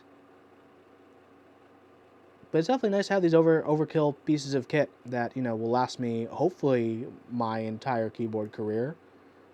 Or at least a majority of it. Assuming my keyboard career is my life. Just like a 3mm chisel. Just like a 3mm chisel.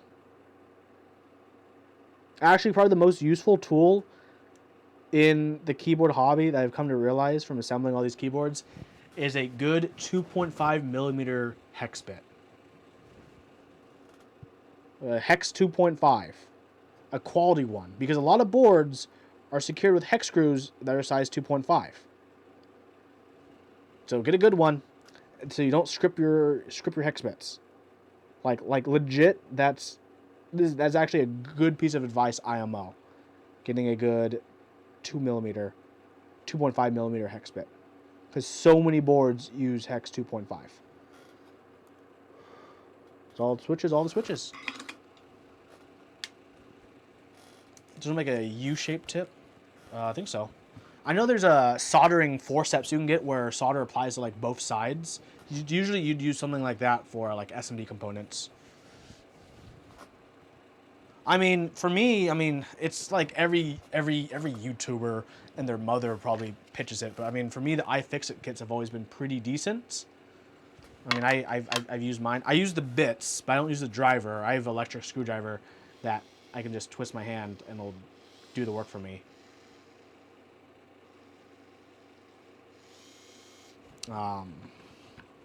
Let's put everything back together.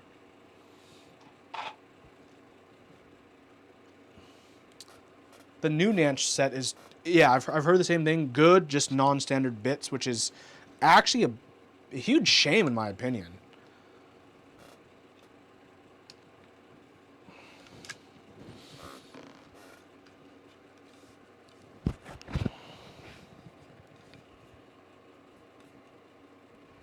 I know Nanch for the new bits were saying that they wanted to possibly make an adapter, but I said that last year and they're probably not going to make an adapter. Because if I can't use...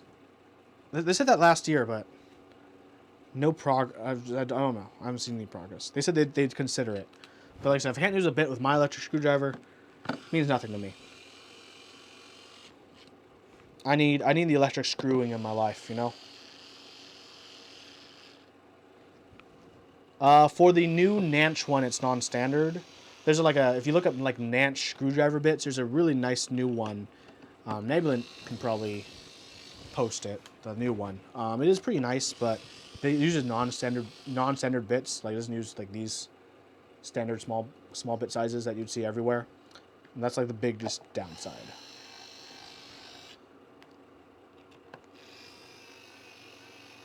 What up, Culavier? Okay. So you said no to TA90 Nebulin. Wow. I guess we'll grab the good old Cyan set. Wow, Cyan. It's been a long while indeed. I hope you've been doing well. It's been a crazy world, huh? Yeah, it's a new 56 one. It's that one. That one uses non-standard bits, so I would not recommend. Unless you're okay with just using that and like not getting anything else. But like if you lose any of those bits, you know you've lost them. I like how I had to allow the term nebbers in chat.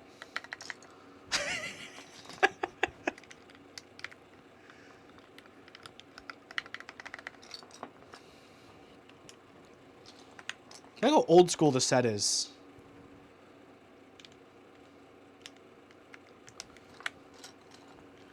This was GMK from another team. Hello, J-Chef. Welcome to the science team.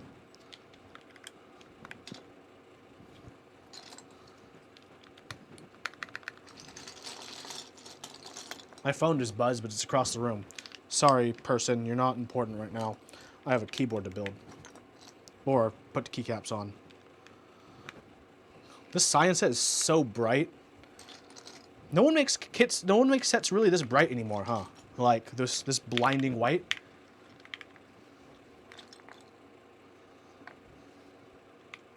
QWERT.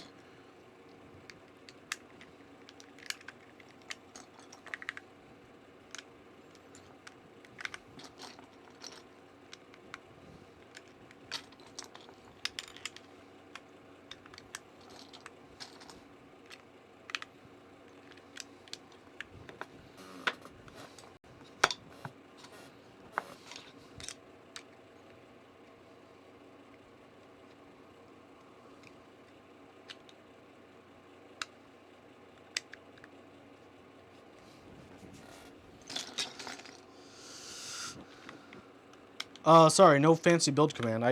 I've been so lazy these last streams. I've not been setting up my bot. But this is the KN210, the old KN210, from like 3-4 years ago. Hello, Ridwan. Hello, everyone. I just actually built up this Via, which I'll re-show off to people joining because it's actually a really cool build. That one uses the POM Holy Pandas. I'm not gonna lie, I think no accents is the move, right? Because this accent color is kind of nasty. You know what I mean? I really just put the wrong... Yeah, I put the wrong keys. What am I doing? What am I doing with my life? What am I doing? Like, I think everyone can be in agreement. That's a kind of... Blue on pink ain't the move. Is this blue? I guess my camera colors isn't super accurate. It's supposed to be cyan. I guess cyan is a kind of blue-ish. It's a kind of teal, right?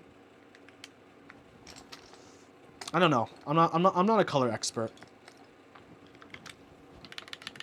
But yeah, overall, these accents are not the move. You are absolutely correct there, Empty Venge.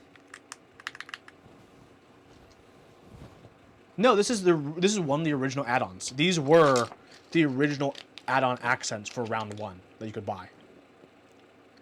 No joke. These were the original ones.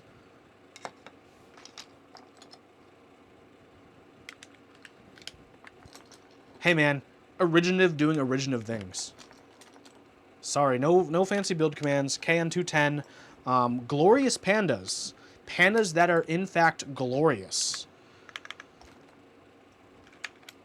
This set is the, oh man, GMK Cyan, the old GMK Cyan, like from 2013 GMK Cyan. Man, this set has been in the hobby longer than probably most of the people watching.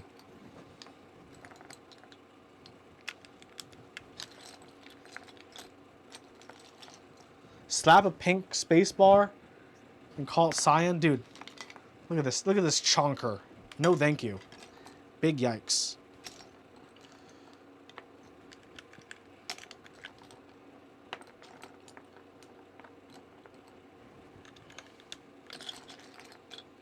I don't even think I have Windows keys. Is that how bad the compatibility used to be back in the day? Like, holy shit, I've not seen any. What a time to be alive. This is back when compatibility was bad. Like, proper doo-doo.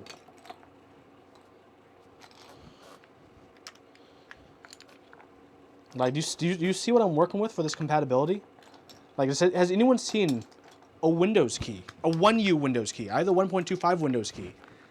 I'm going to use arrows. Yeah, that's obvious. But, like, holy moly. Imagine this compatibility. Wow.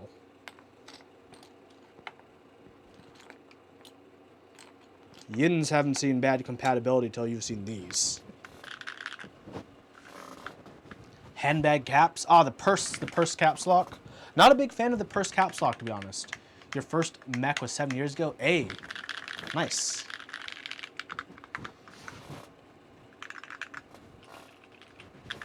Wow, such a radical sound difference between the mounting styles and everything of these two boards.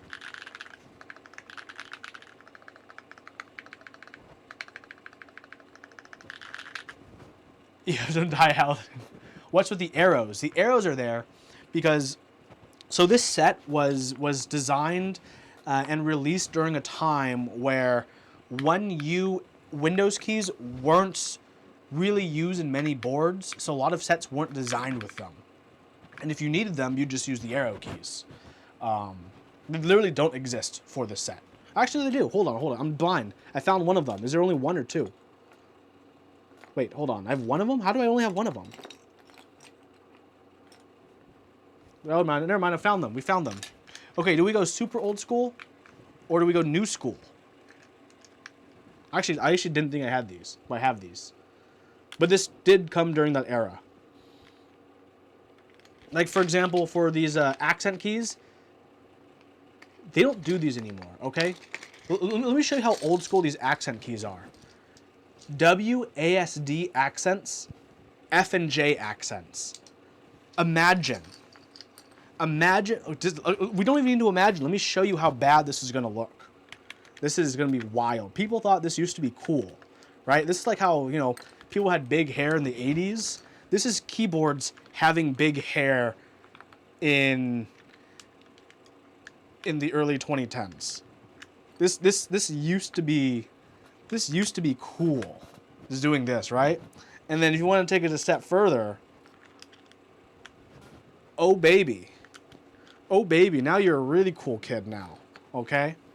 And then if you want to just keep going further, okay, we're just gonna keep going further. Backspace accent? What? I don't know, but fuck it.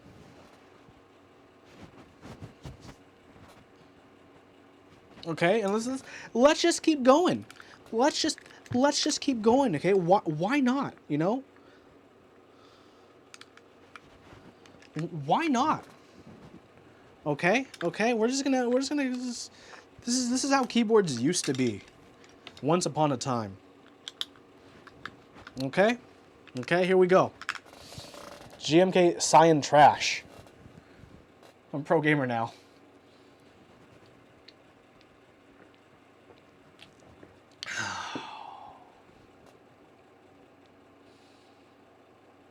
Oh yeah, enter. Let's just keep the ball rolling. There we go. And it's this white is so bright, it's slightly overexposed on my camera. I'm pretty sure it's wide open, so let's see if I can. Nope. Oh. There we go. That's slightly better. Slightly more accurate. Still, now it's a little bit under, but not blown out. Yikes. Let's blow it back out. Okay. What a time to be. No.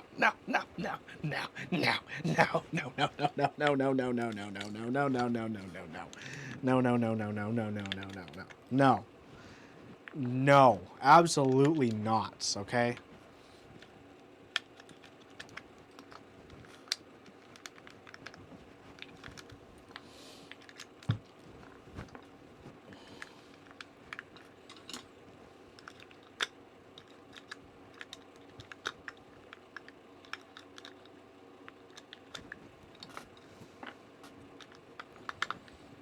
Should I leave the WASD on or just no? It's going to be in the review. Whichever one we choose together right now tonight is going to be in the review for the Glorious Panda switches, because this is the keyboard for the Glorious Panda switches. Do I leave this essentially Miami WASD cluster, or do I just go straight normal cyan? You kind of like it, but no. Yeah, I think it's gonna be a no.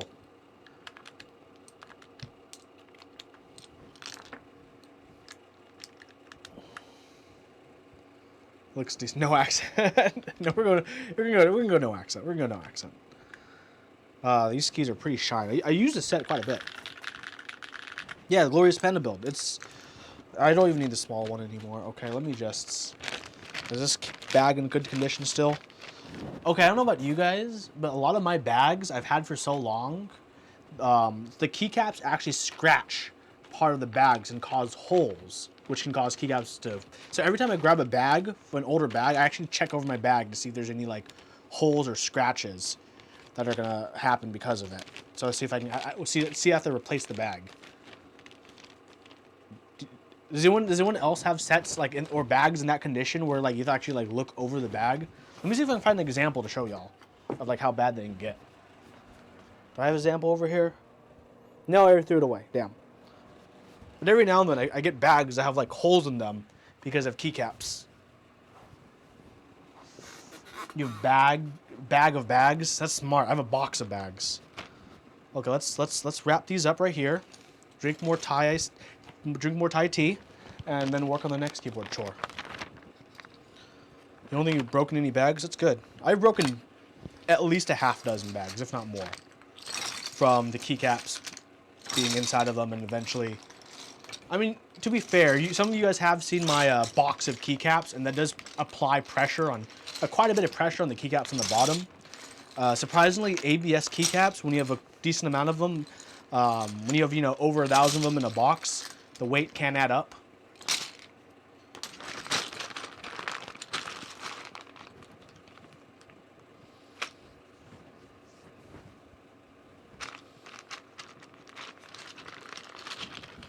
Oh, I also use a great container, okay? But here, I'll show you. I'll show you my container. But my container, even right now, oh, sorry, Mr. Olive just fell down. Well, more space for Ron.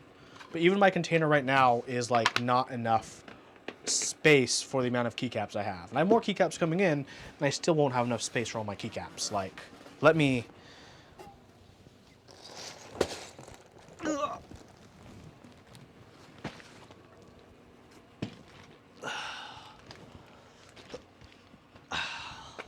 Keycaps, mostly GMK too. Yeah, I can't close this. I need to get, I need a bigger box, everyone. I have a problem. The first step is admitting you have a problem. So remember that. I have too many GMK keycaps. But I'm not gonna get rid of like a single GMK keycap set. Even though I have way too many keycap sets.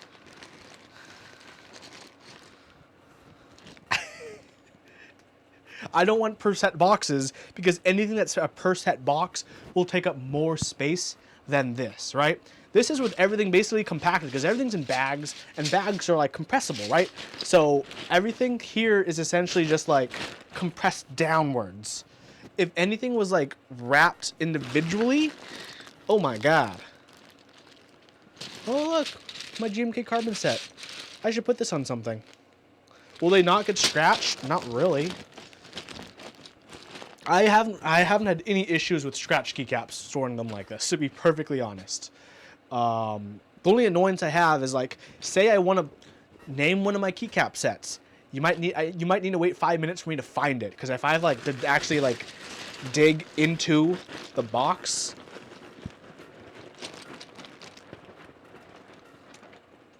How do I find stuff? Slowly. I have to unlayer stuff or move stuff around. But yeah, finding keycap sets isn't particularly the easiest thing for me to do.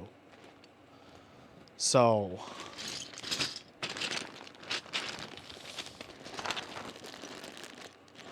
yeah.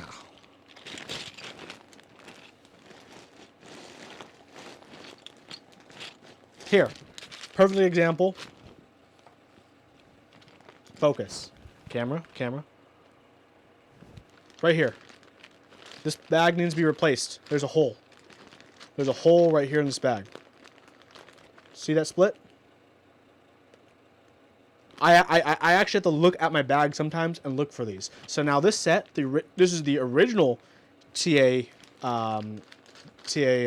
or Alpha. I need to get a new bag for this. So let's get a new bag for this.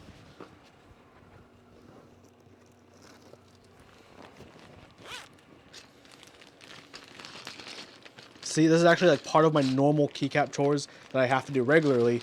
Otherwise, there's another cut right here in it too. I'll even widen it for you guys. Do you guys see that? This one right here.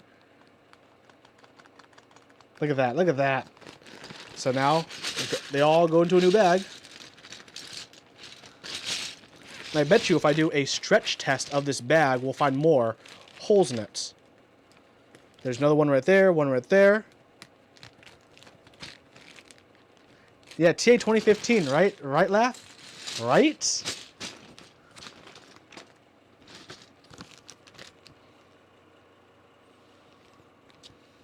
Look, even like with old school GMK stickers. Now, but I got to throw that away now. Okay, let's take this off the desk.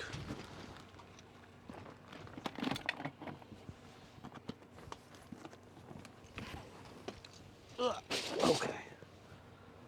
Okay.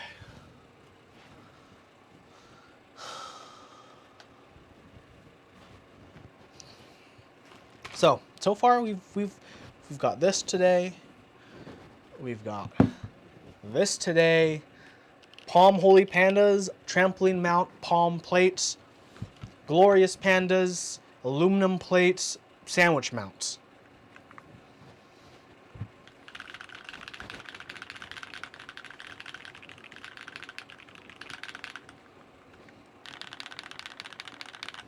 Yeah, I gave Nebulant like literally, I think, what, 12, 13 of my GMK trays. I still have like,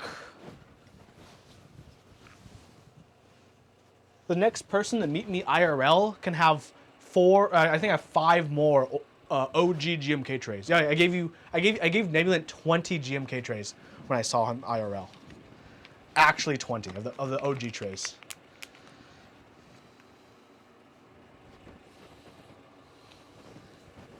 I have all my bandoliers though.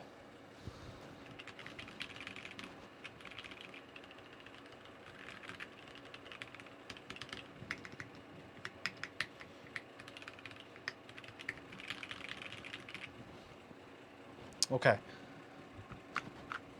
I next need 2. I like the bandolier trays because sometimes they have some nice art. Eventually I want to like have like a nice little like wall or some like thing. Because I keep all mine flat for easy storage. Maybe we should hang some right now. I can do that. Like I hung this today. Magnets. I also hung that Topra poster right there. Magnets.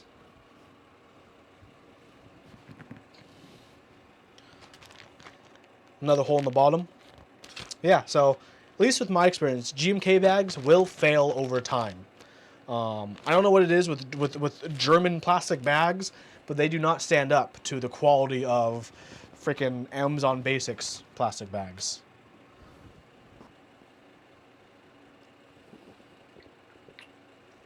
Where did I get which one, Nebula? The Topra one?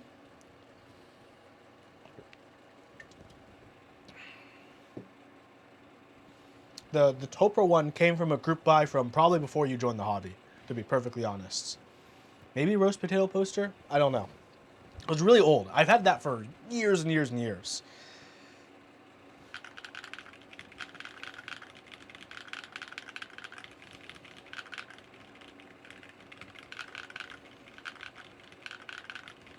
I really like both the sounds of both of these boards for different reasons.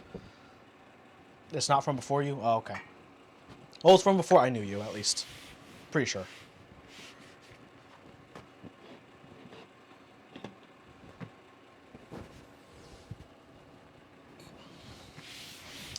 Okay, what is next? What is next? What is next? Oh, we should probably desolder this board. Huh.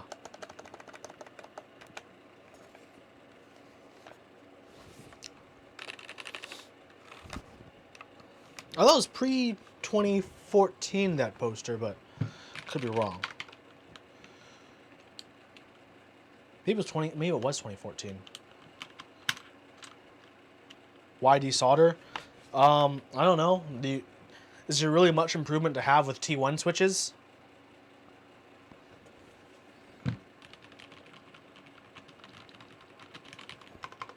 I'm not a fan of T1 switches.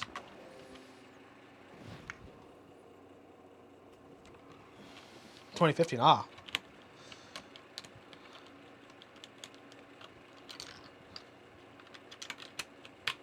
Also, I just realized how bad these switches are. Okay, let me just put my F10 key on. If I just have this goes here, right? I'm like, bam! Look at that. Bam! Oh. Okay, so it's inconsistent in terms of keycaps flying off, but still not great.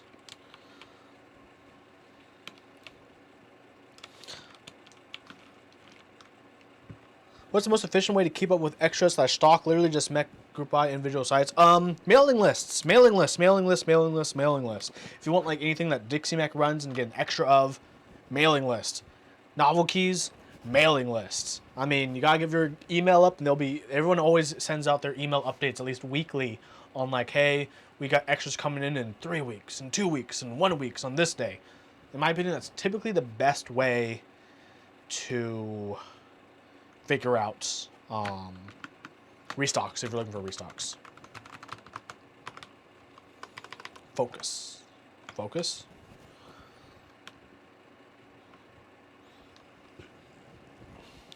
If only this keyboard was reprogrammable, it wouldn't be such a letdown. Focus, why are you hunting so much today?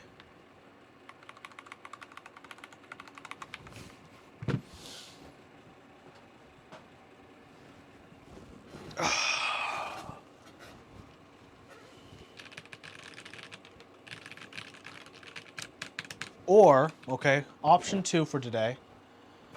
Option 2 is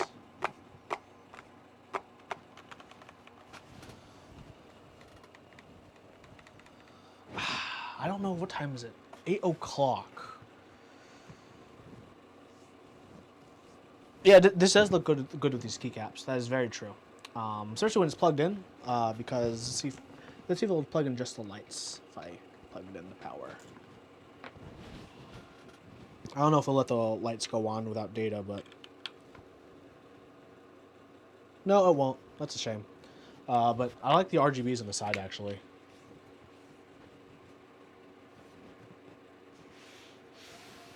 DMG was a sine wave in terms of popularity. Comes out, barely hits MOQ, then everyone wants it and every streamer has it. They don't see it again for 9 months and suddenly people start shutting it off again. That happens with actually quite a bit of sets. I mean, the biggest example of that was GMK Olivia. GMK Olivia had an MOQ of 250 and barely made like 285, 300, I think 350 units with extras, right? For round 1 of GMK Olivia. And because of that, people went fanatic whenever they went on sale for Mech Market. And that's why you'd see Mech Market prices for round 1 GMK Olivia for like 400, 450. Because it was like the hot shit. And that's why for round 2 plus, total for light and dark theme sold like over 6,000. Right? Because like it was the same thing. It was a huge of like no one getting it on the round 1. Everyone slept on it and everyone realized it was their mistake to sleep on it. And good thing I have my keyboard straight because I could, let's fix this. There we go. That's true. I mean, SA Olivia was different because SA Olivia already, when they started it, had a cap. It was already capped for a certain amount of units because it was semi-private to start. Like at the beginning, they said, we're only going to make this many units. So it's not really like an apples to apples comparison because SA Olivia was private and it was started with the intention of being capped at a amount, which they did keep to that cap.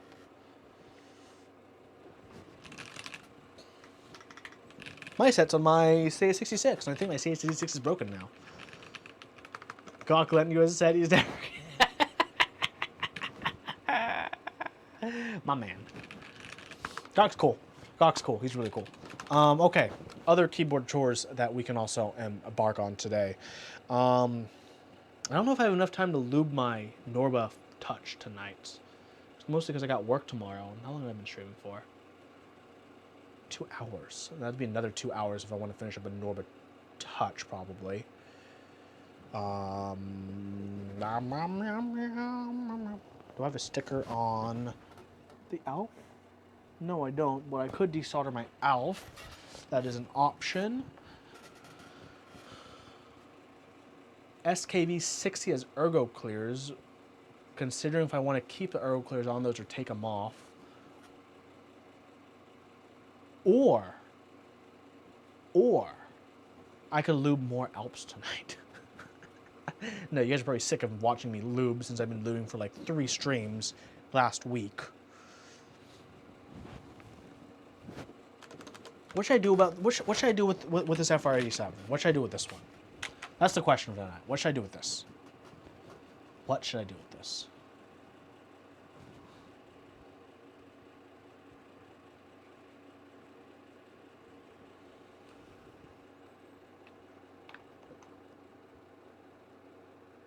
Damn, I got some small scratches on it. Oh well. Sell it?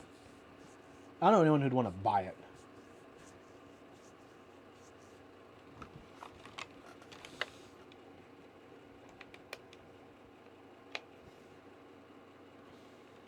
There's a lot I like about this board, and there's a lot I don't like about this board. Also, I hate it when they put the screws.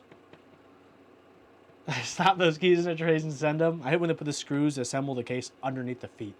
That's like the absolute worst. But in theory, I wouldn't need to worry about that because every switch is switch top removable. I would be stuck with the switch bottom. But if you're okay with the switch bottom, it's not really bad. I could lube this, or at least prepare it to be lubed.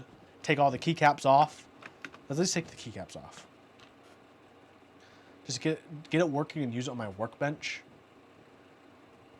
Okay, the Bluetooth is just gonna be a no-go. I'm gonna say no permanently to Bluetooth on this setup, just because the Bluetooth on my computer is. I mean, it didn't work with my HHKB very well. I'm getting a wireless board that has a dongle coming in anyways, so this won't be it. Plus, I gotta like put batteries in this. Batteries. I don't even know what kind of batteries it takes. Let's find out. Let's find out what batteries you take.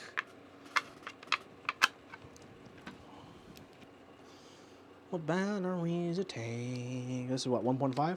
Smaller than 2. AAA.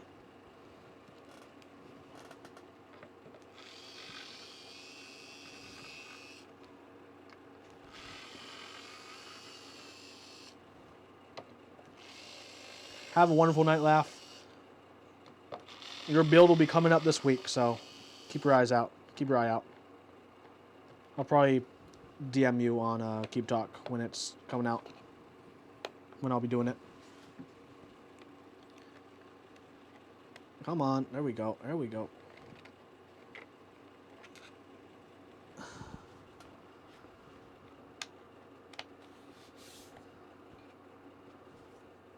Pretty cool. What, 4 AAAs? 1, 2, 3, 4? Damn. What a pain in the ass. We got some dip switch options.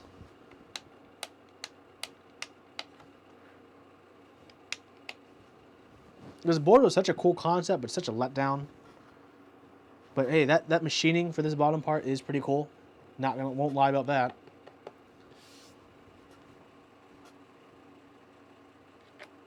I mean, the fact that you have an option for like this wood bottom or brass, it's plastic on one side and then wood on the other. It's very thin.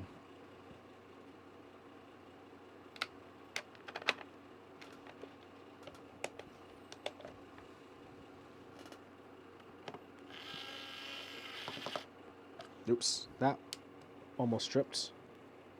Let's be more gentle.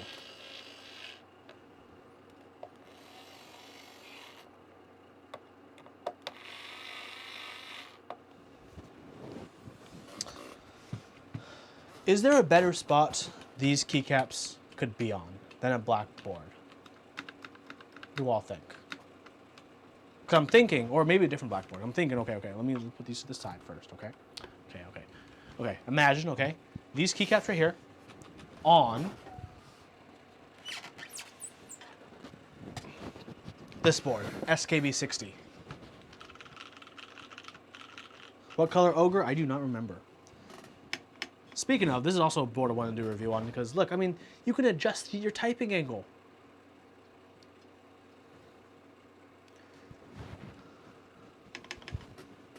Neblin just does color corrections for vendors from time to time.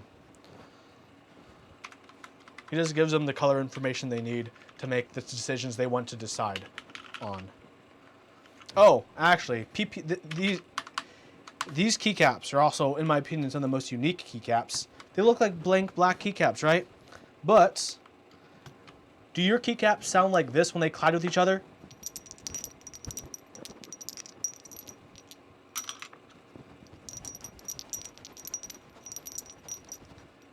Would you be surprised if I told you this is the sound of plastic?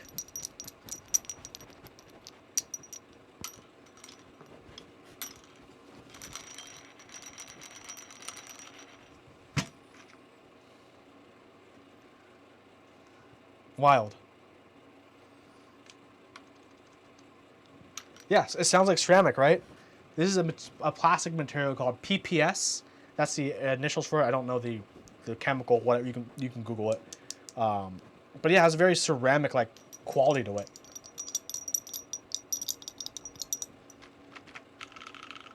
They're definitely very unique keycaps. Even on the, I mean, it's a hollow case, but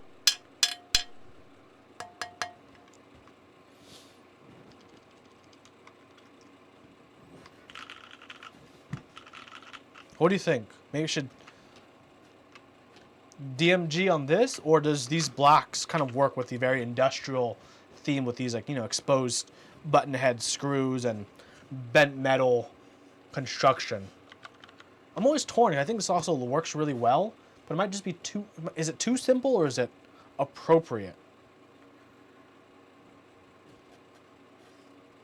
Nice bent metal construction. Nice and simple. Bottom is also bent metal. So top is bent metal, bottom is bent metal.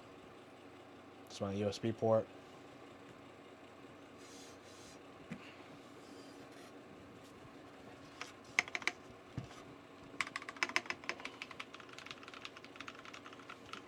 How heavy are those caps? Not very.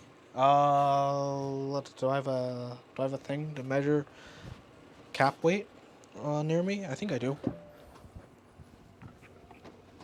Okay, so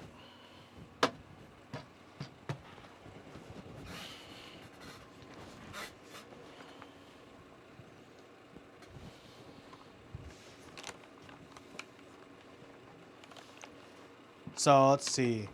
These are both row 1, so GMK Escape. 1 gram rounding error, because I don't have anything more precise. 2 grams. That's the best I can give you for how heavy they are. It's twice as heavy as a GMK keycap. Put 5 on? Okay, let's put 5 GMK keycaps. 1, 2. First 5 GMK keycaps. 6 grams. Okay. I'll do 1. I actually need to keycap puller pull these out because they're on clears, which are a bit tight. 2, 3, 4.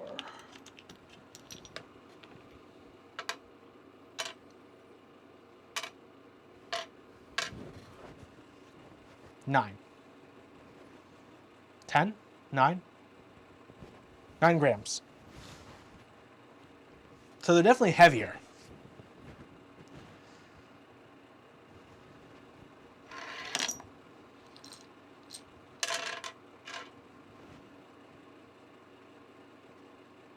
Probably 6 point something and 9 point something.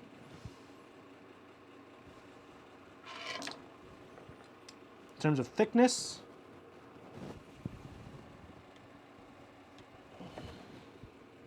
they are roughly the same thickness as a GMK keycap at about 1.5 millimeters of thickness. It may look a little bit thinner because it's black, but it is the same. Yep, it's the same as far as I can tell. Yep.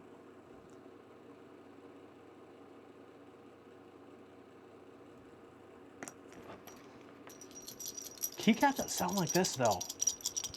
Absolutely wild. They're all made in Korea. Made by a company called Rantopad, if I remember correctly. They sold these in a blank black and blank brown. And they also sold them with decals. I have decals that have like all the alphas on them. I should put them on at some point, even though they'll eventually rub off.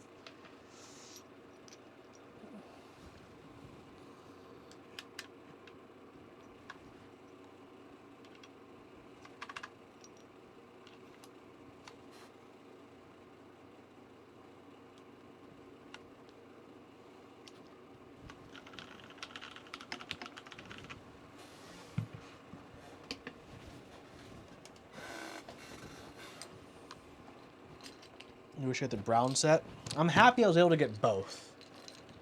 I think they only ran them like in 2 runs for black and brown colors. So I'm happy I was able to get them proxied from Korea. I think they're unique, and I just like them because they're unique.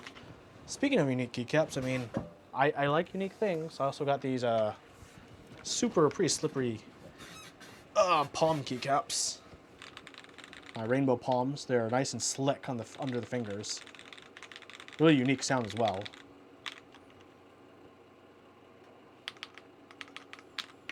I'm using a GMK spacebar because the spacebar for these typically came way too warped to be usable, which is a big unfortunate thing. I have linears under these with like, I think 35 gram springs if I remember correctly. These are just pretty, your fingers will just bottom out if you're not paying attention. Still a nice typing experience, surprisingly.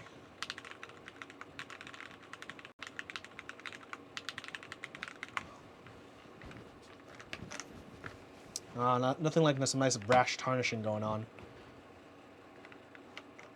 And non-matching rubber bump on feet.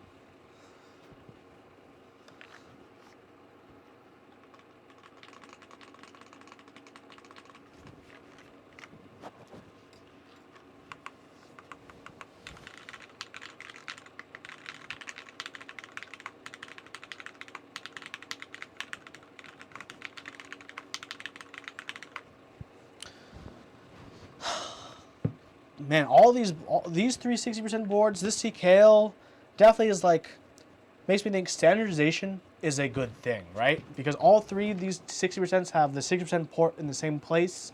I know this one would work with USB Mini and C. This one, unfortunately, was made in a time where only Mini existed, so the port would only fit Mini. And on the VIA, it was specifically meant to be just C, as you can see by the oval cutouts, right?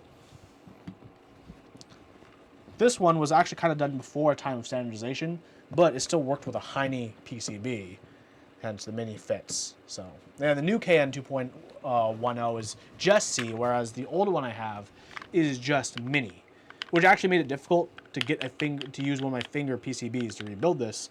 If you guys watched the video of me building this up, I had to desolder one of my TX60s in order to get a PCB that had, you know, and in hindsight, I just realized I didn't need to because according to Glorious's website, their housings are sloped slightly different, such that if you have a row 3 cherry switch and if it's north facing, the housing won't collide. And I feel like we should test that right now because I can test that right now.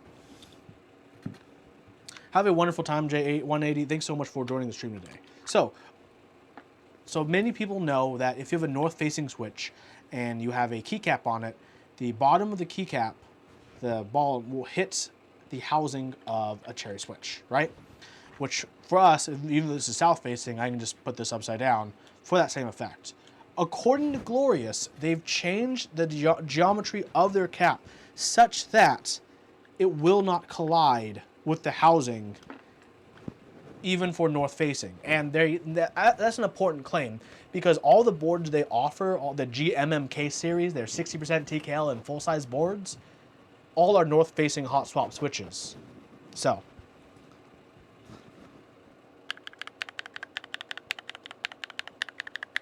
could you tell which one?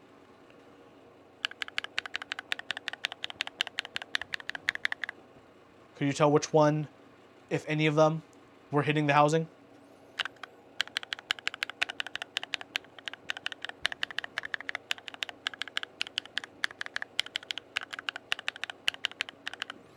No? I couldn't either, and I can't feel the difference. They feel like they're supposed to. So it looks like they actually did accomplish that in just slight housing changes to the mold, which is a good thing. A very good thing. This pan is new, it's hard to bottom out, very true. EPBT, no, GMK Cyan from 2013-ish. Or 2014. 14 or 15, I don't know. It was a while ago. True, the pandas could be stopping short because the pandas have the long stem. So we don't necessarily know if it's because of the housing or because of the stem itself. But it doesn't have that issue, and it not having that issue and still having the feeling it's supposed to have is fine. Of course, it's a group buy you could never get into. I mean, Cyan was rerun by Z Frontier in 2018, I believe.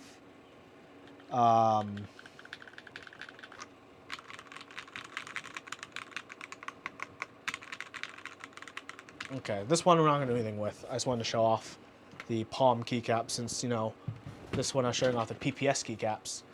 To 2024 rerun, you never know. It's a technically a classic colorway, but it's a colorway that probably hasn't aged in the best because a lot of people don't like alphas. Like, you see how bright this white is? Like, even Olivia, right, which is typically referred to as a pretty bright set, the white isn't as white and blinding. A lot of people don't like this white anymore. This white has definitely fallen out of fashion because people just feel like it's just too bright, right? Even compared to Olivia, which people consider this a pretty, a pretty light white, right? But the white on this is legit almost blinding for some people. That's probably why this probably wouldn't return, to be perfectly honest, just because people don't want sets this bright anymore. Yeah, it's massive difference, right? And even today, right, people consider Olivia a pretty bright set, even with the dark modifiers. People are like, oh, you gotta wear sunglasses for this. It's just, it's bright. It's bright. Even if I grabbed GMK Pristine, another white set, right?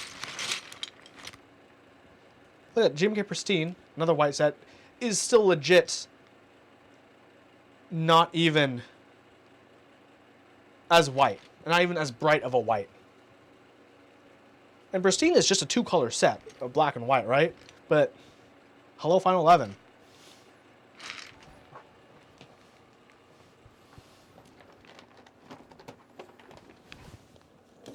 Did someone say 18% gray?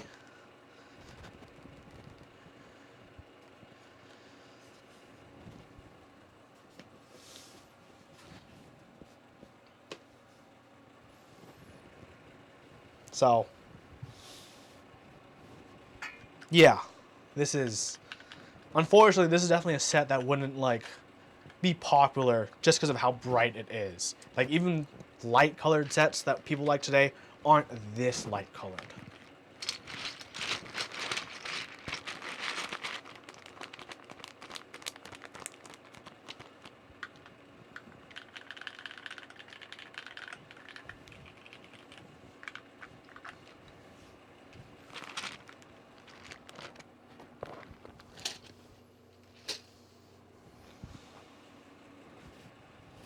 I really like how this is levitating here. I think I did a good job with the magnets.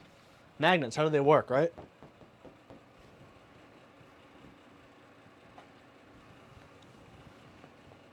Okay, let's put some...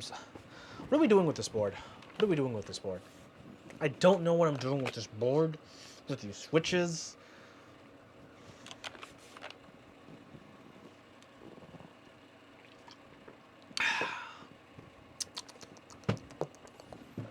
That's good stuff. Desolder it sometime. I should. I do have extra feet, so I do need to take the feet off to disassemble it. So I think I'm gonna desolder it. What do I rebuild it with? What do I not like about the board? Mostly the fact that it uses T1 switches, which I don't like, and that it's non-programmable, which is a, Z Frontier and the designers Elemento, letting everyone down. I mean, it was delayed like over a year too, which sucked. So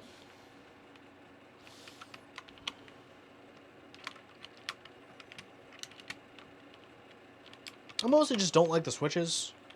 It is an aluminum half plate, which is pretty nice.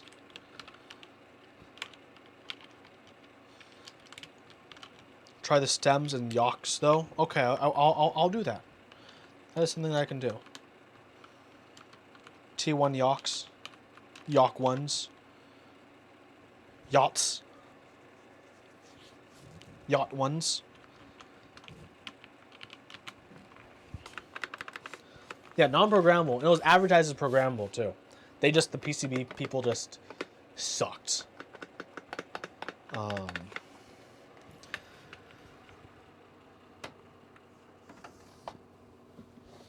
Oh, okay. Let's talk about one of the elephants in the room. Big elephant, small room.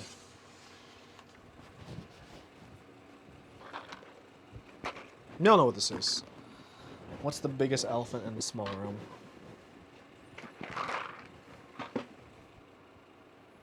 There can only be one.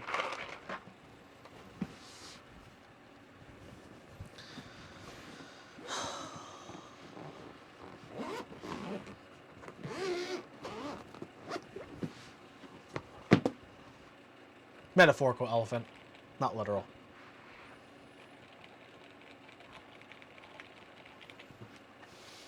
Yep. It's this guy. It's your boy.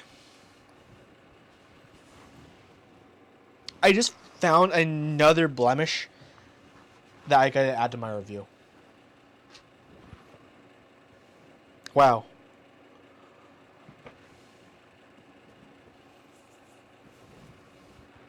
It does look good with the Moto, though. It does.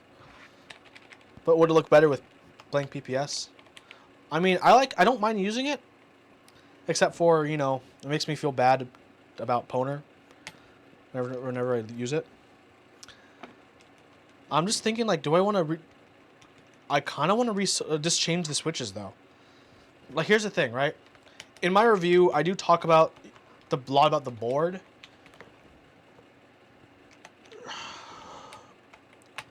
Do I want to change out my switches mid-review? I kind of don't mind doing that. Especially if I want to get the best opinion. Yeah, I kind of want to frost mine as well. Grab a little sandpaper.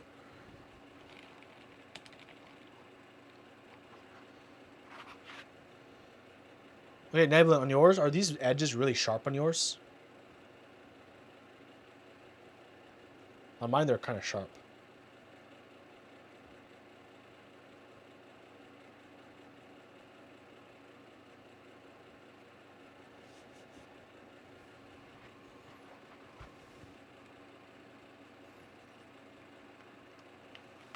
Don't cut myself. I mean, it's... Yeah. Offset, it has the blocker. Yes, okay. I thought so. Because I don't mind the board. I do bring it out every now and then. I just don't like the switches anymore. I'm just like sick and tired of silent switches. I've fallen out of love with silent switches. Anyone know that feeling? Like, silent switches and me are just are no longer friends. I don't know if anyone else feels like that, but that's how I feel about this board and these switches.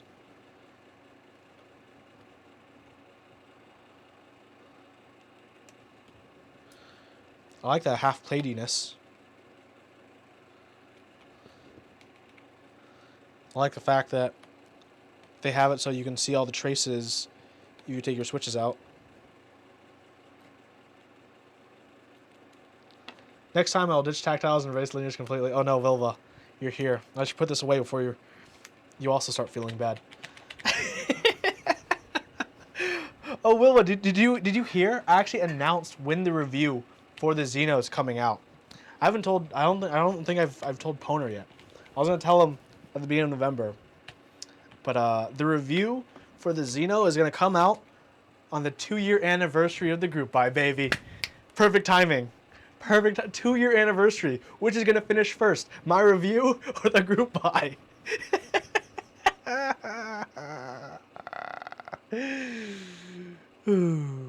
Yeah, so the 2-year anniversary, for anyone's wondering, is essentially the end of November for the 2-year anniversary for the Xeno group buy. And that's when my review will go live.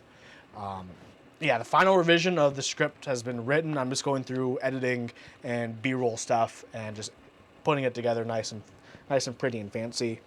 Gotta call in a few favors to shoot a few scenes over the next couple weeks.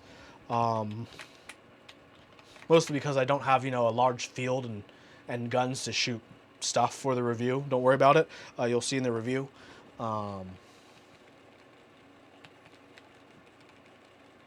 You only use silent switches with an integrated plate board. The mushiness of the switches cancel out the harshness of the plate. Yeah, you don't really need that when you have like a half plate, like with the Xeno. So I feel like the silent switches are kind of wasted in this regard. So I was thinking of putting linears here, some kind of nice lube linears. We'll just have to see. The only thing I'm like, do I want to switch them before or after the review? Because I've shot some footage with no keycaps on of the Roselios I have under here. But would I also care about mixing and matching it with footage of, you know, other switches. Or would that even matter to people, right? I don't know if that even mattered to people if I was... Maybe it might. I don't know, give people some different opinions on... This board feels like this when I use this switch. And it feels like this when I use this switch. That'd have to be like another part I add to the review, but that's no big deal. Different switches show you tried its range. That's true. That's true. Let's desolder it then. That's YOLO, right? Who's with me? Right now. I just need to empty out my desoldering gun, because as you guys might have seen, it's been it's struggling to get air through all the solder that's solidified inside.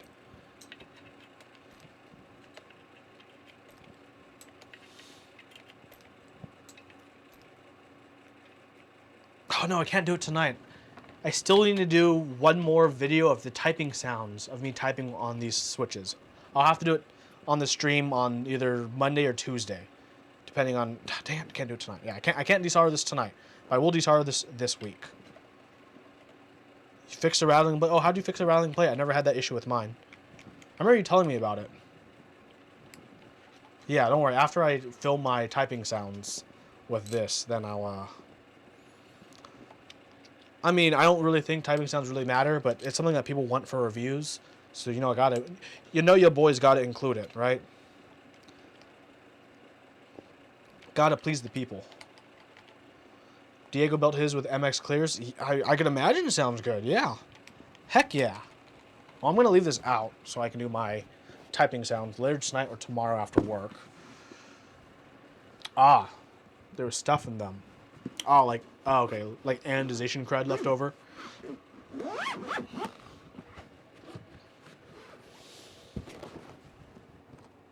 Well,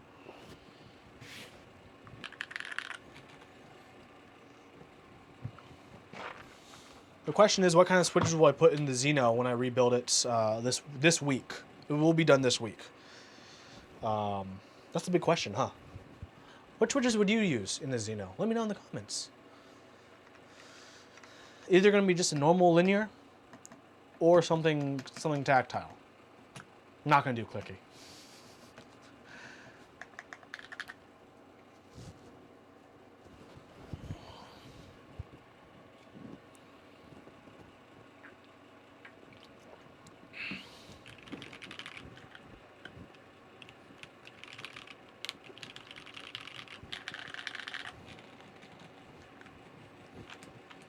I mean, there's some flex, but you're not really going to get that amount of flex when you type. Like, I have to put a good amount of strength in to actually see it flex and move. But when you're doing like normal typing, that flex is more for the sound. The half plate is more for the sound than it is for the feel for the Xeno, because one, the PCB is still, you know, decently strong as a PCB, and two, the half plate section, it's still a brass half plate. Like, don't sleep on how stiff brass is, even as a half plate. You know? Even with only a half plate, the plate, you don't sleep on that stiffness of brass.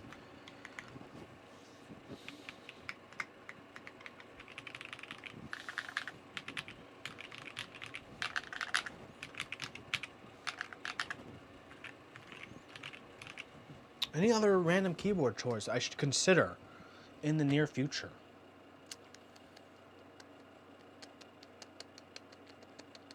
I mean, just lubing more Alps, but probably do more lubing Alps off stream, because you guys have seen me lube Alps on stream already, and I don't think people care that much to watch me.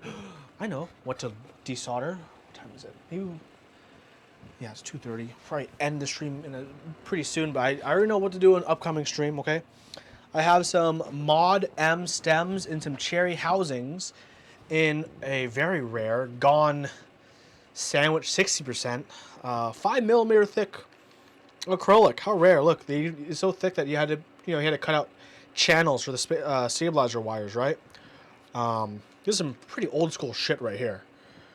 We'll desolder this, put some other switches in, possibly sell the switches / stems to Nebulin. I know he likes this. Maybe not. We'll see. These need to be relubed, IMO. I did a pretty thin coat of, like, I think 1506. So I probably have to clean these in the ultrasonic before relubing and reusing them if I wanted to go that route. So TBD. But honestly, this is like a nice looking board. The PCB has R's, G's, and B's, and they diffuse quite beautifully through this case, if I'm perfectly honest.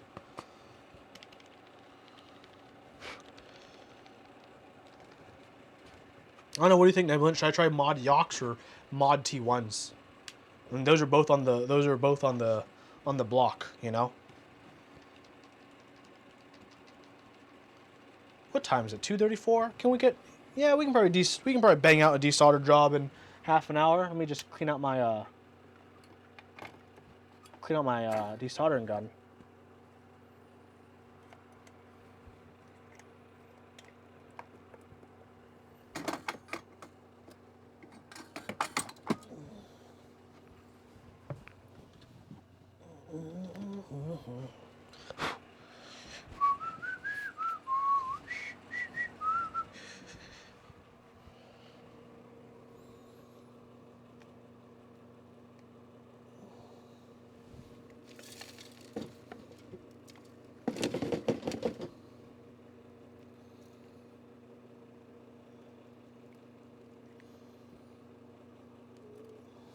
Look, I need a pick or something to freaking scrape out the stuck solder. Let's grab one of my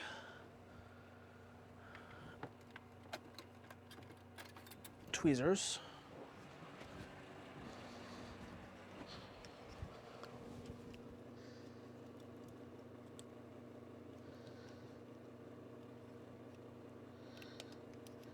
God.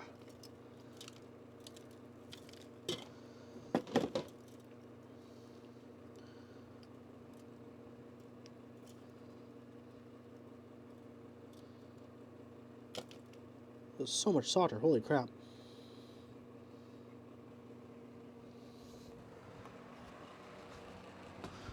Okay, well, that's cleaned out. Let's get a new, you have a force curve experiment in the works with switch housing effects. Nice! Let me know if you need any data from me or any verification from me after you finish your experiment, or just do a write-up if you want me to do a follow-up on your testing results, because that's how science works. Yeah, let me know after you finish that. That would be very interesting to see your results. Okay, new filter. Ugh. I'm getting stuck on this chair back here. Okay, filter.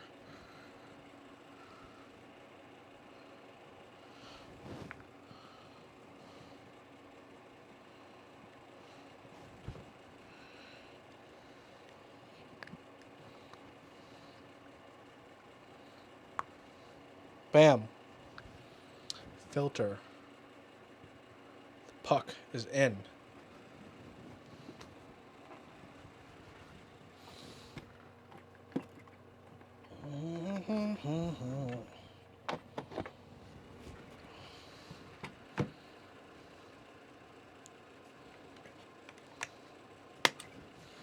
Okay, first let's put all my soldering stuff away.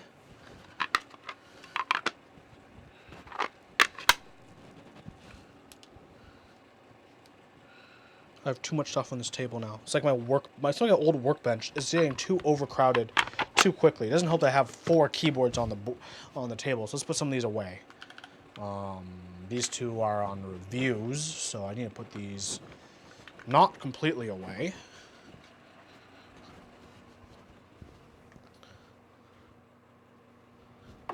I need to get footage of this, so some new footage for my review, so let's also put this not completely away either. And that leaves us with this good one here. And then let's move my chair in position. Then let's grab my soldering stuff, and let's just move it out of the way, because I'm done with it for tonight. Thank you, soldering stuff. You're always amazing. Pace ADS 200 with AccuDrive.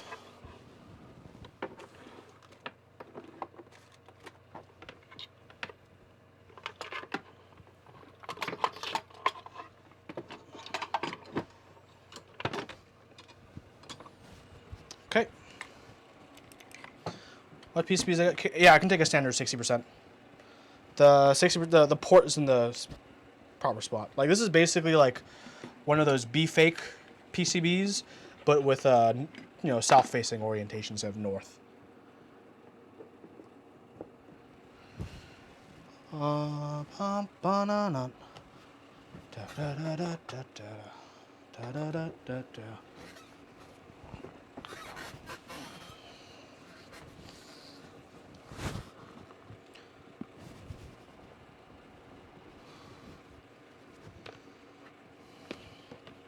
Let's open it up. Oh, sorry for hitting my microphone. That might have been a little loud.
Back when times were simpler, look at this PCB.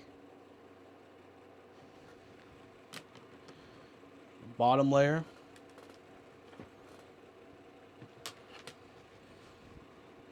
And there's only one layer above the keyboard.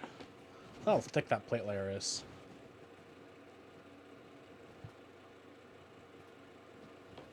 Like that's actually, I think, 5mm thick, or 4 point something. Okay, that's fine.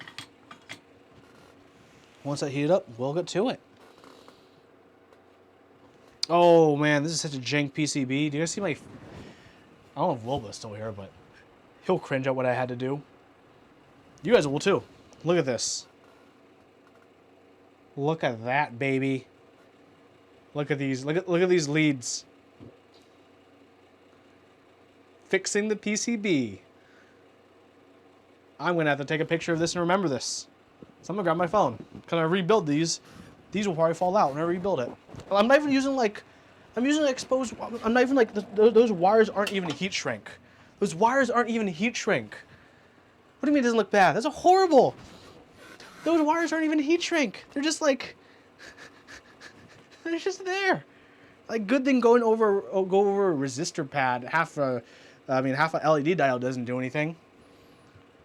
This is from a time of a younger, more inexperienced Tiwi. Well, I took a picture, took 2 pictures, so I'll be able to find it. Just don't look at it. Well, we're gonna look at it just for a little bit while I desolder this. Just close the case. That's gonna be the plan.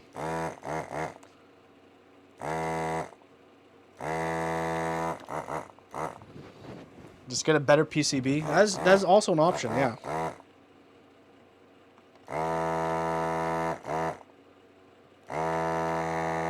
Why is your solder still stuck in here? What's a good 60% PCB with underglow LEDs nowadays? Or do people not buy those anymore? Nice pixel. Thanks, man.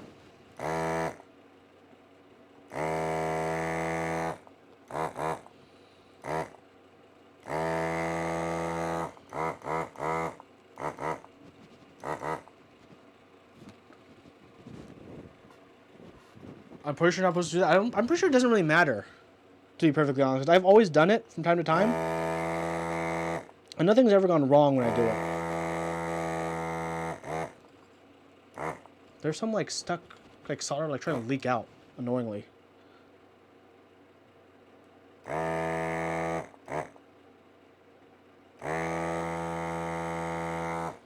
The NC, does the NC have underglow RGBs? honestly don't pay attention to any of the new. Yeah, I need to clean the tube. Where's my tube cleaner? Here's my tube cleaner.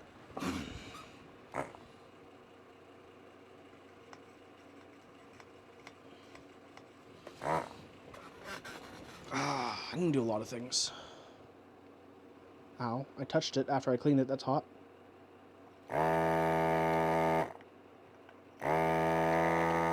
There we go.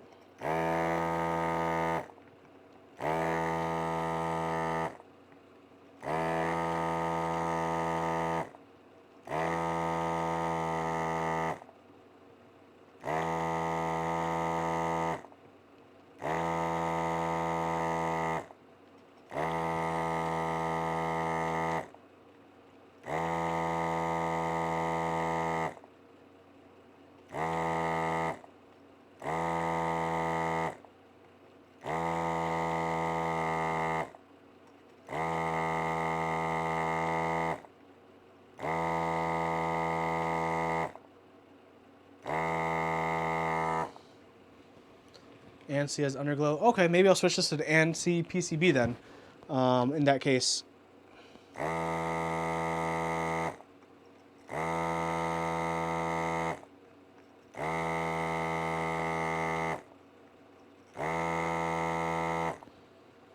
Hey, I mean, nothing says old school like these old school diodes. Like, I don't think anyone uses these style diodes for PCBs anymore. But I'm pretty sure everyone just uses the smaller SMD diodes, not these.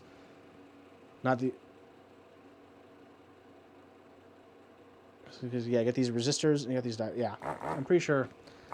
This is an old PCB. This PCB has gone through a lot.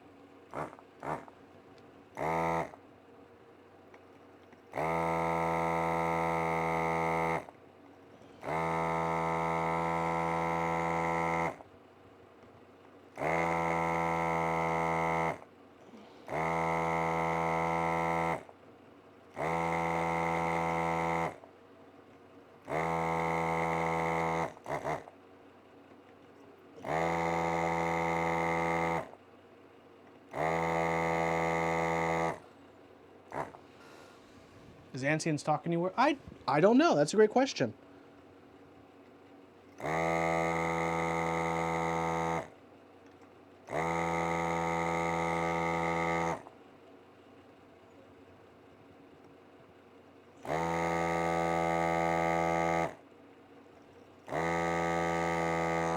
To be fair, I'm not in a rush to rebuild this, especially since even before now, this board hasn't got that much use.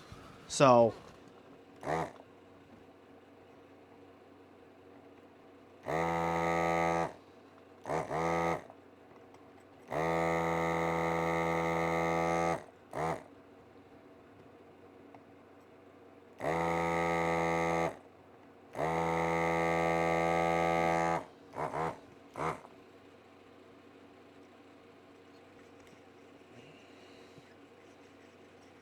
nice.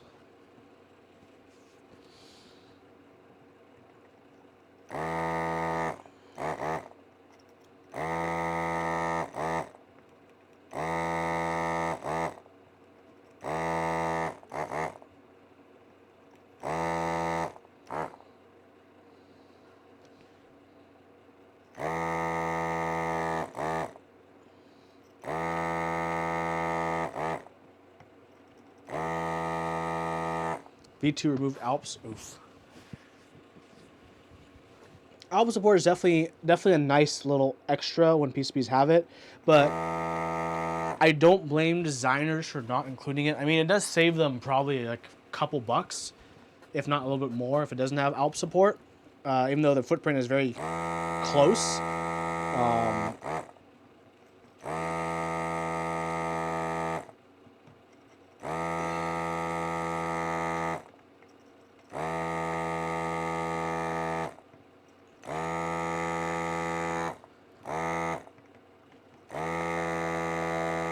But Alps is just like, at this point, still very obscure for a lot of people. I mean, like, there's probably more, like, there's more 40% support than there is Alps support, right?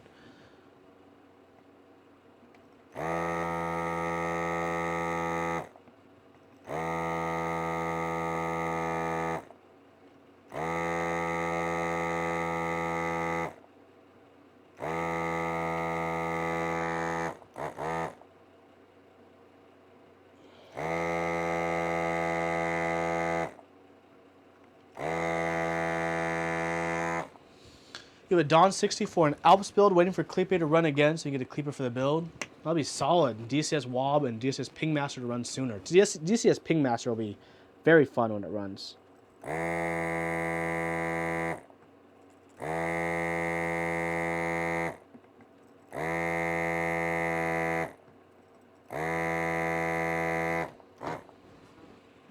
This board would have been really fun if it had Alp support, but that's not a thing that will ever happen.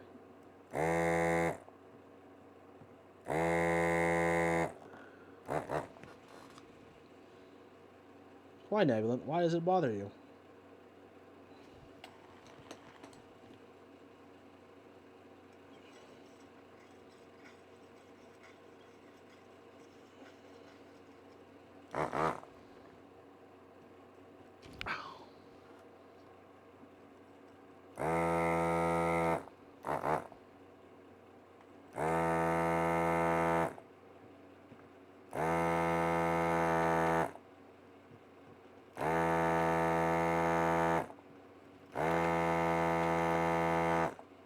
Yes, Nebulant? It's not that hot anymore. It's okay, I didn't make any marks. I just burnt myself on it, actually.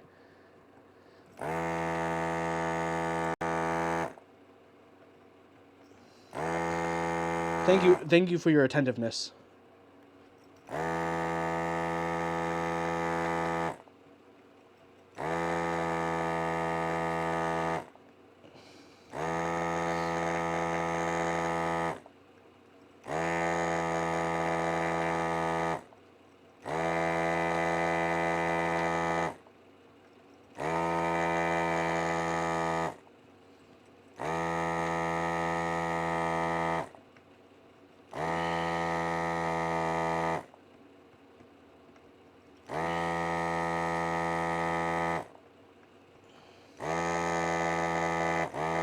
Some Alps use like CoStar style or similar to CoStar style stabilizers, where there's a little extra stab insert, and you just use the MX stab insert instead of the Alp stab insert.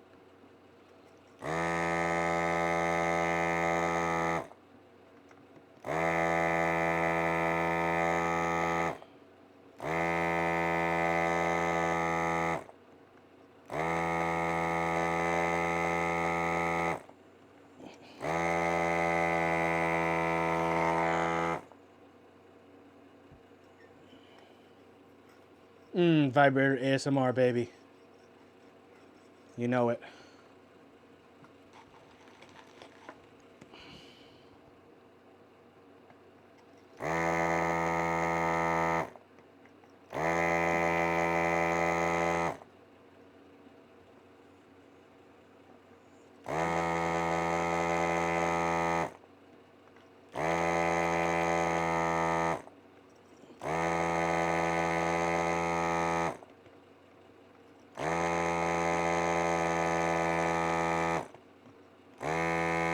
Well, that was annoying.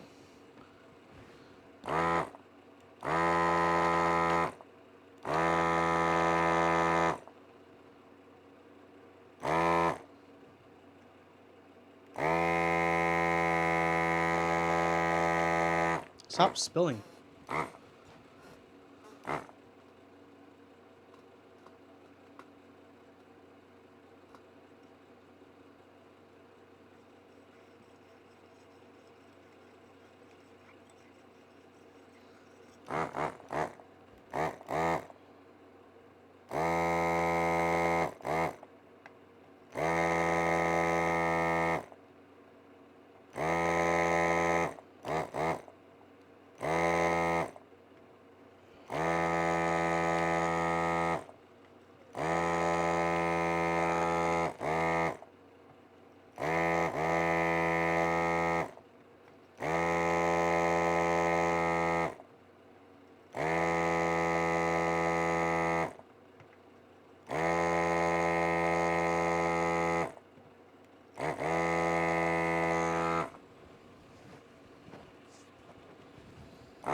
know what I forgot all about?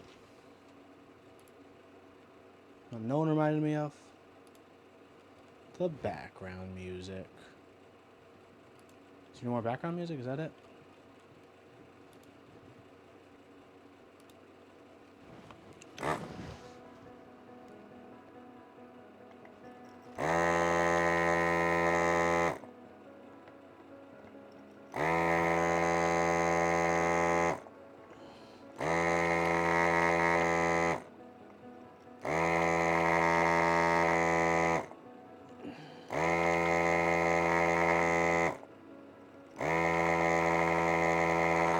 Okay.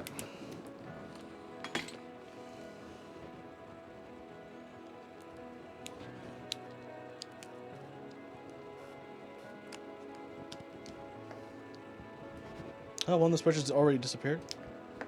There you go.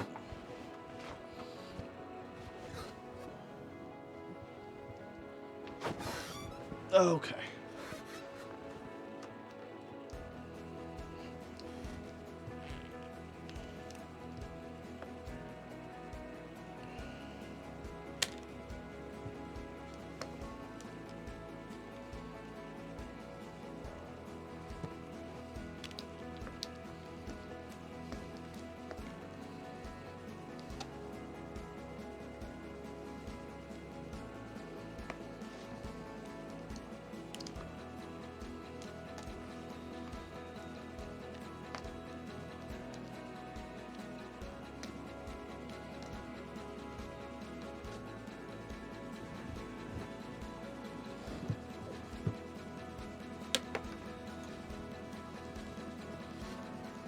I'm taking apart this like the most dangerous way because I already know that I'm gonna be replacing this PCB. So, YOLO.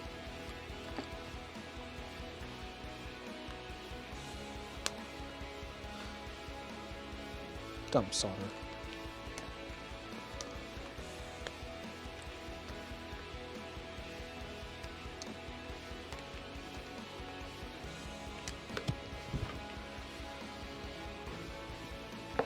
Let's go pick up these fallen switches.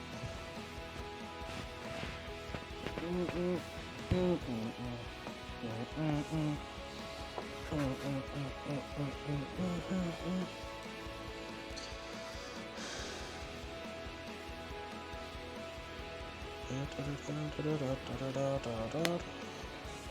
we go. I don't know why this was so stubborn. Oh, what? Why didn't I get the spacebar? Silly, Huey. Tricks are for kids.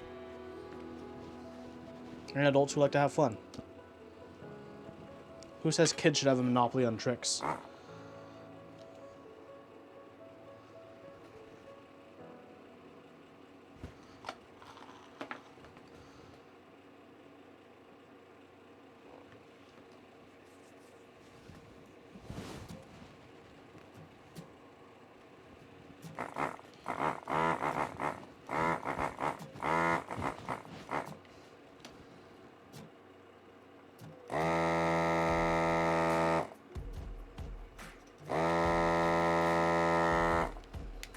Bingo.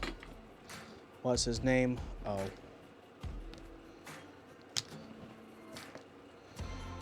How separatable is this? Oh my god. Can I go all the way? No, I'll break something if I go all the way. Wait, can I go all the way?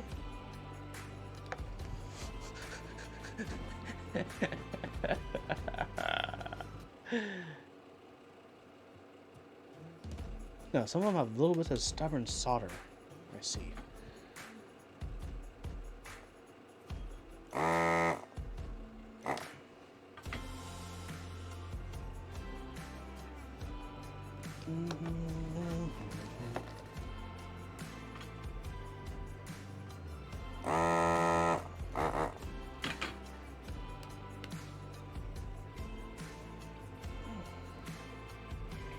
Where are you guys getting stuck? Good.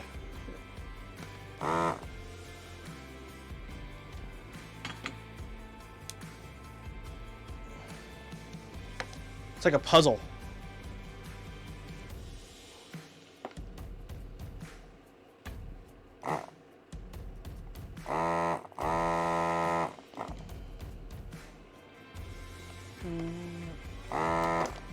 Oh, okay. Okay, we're just working down to the last corner. Oh, here we go, baby.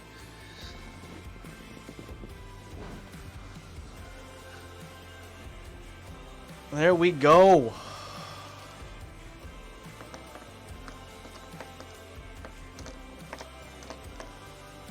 Hey. Dunzo.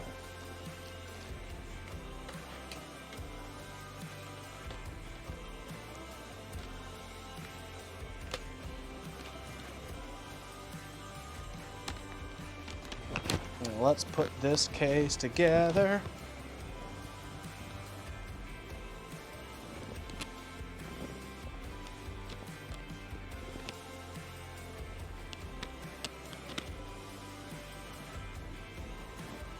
Where's my screwdriver? That was a fun way. Always a fun way to take a case apart. How much does this case used to cost? I don't know. This case wasn't that much. This case was like $120. Shipped from Korea, I think.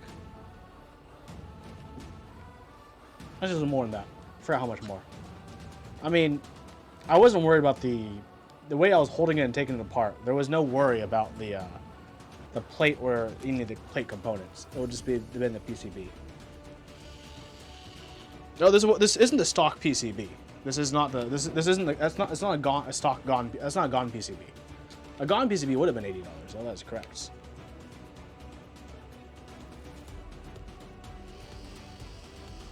I think the case was like $160. Ship? No, yeah, like that. Yeah, I did not get it when I got this. I knew because this is the second one I've ever owned. The first one I owned was actually a complete gone build.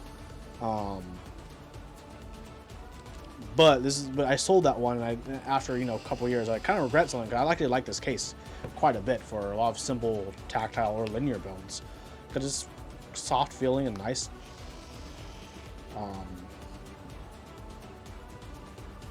Sweet, this is done. So yeah, when I got the new one, I knew I didn't need to get a fancy, expensive gone PCB.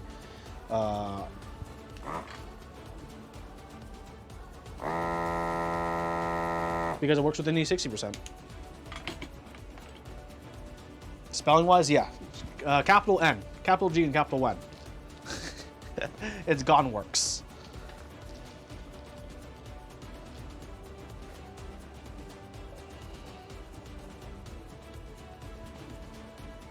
Or Gone's keyboard works.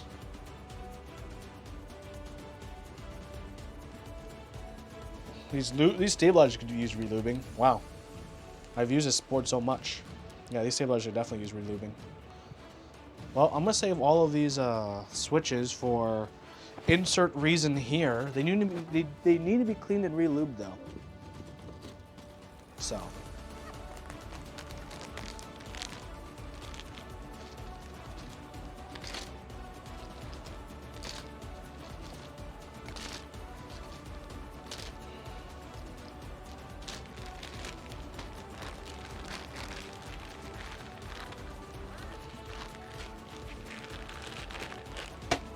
Oh, wait.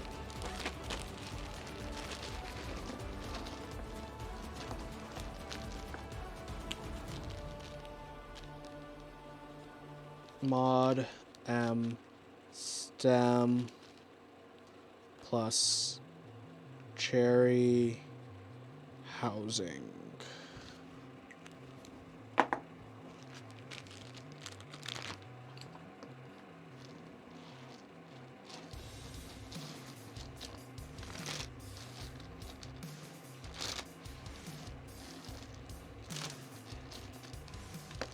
And I need to wipe down this table because now there's a ton of solder debris on it.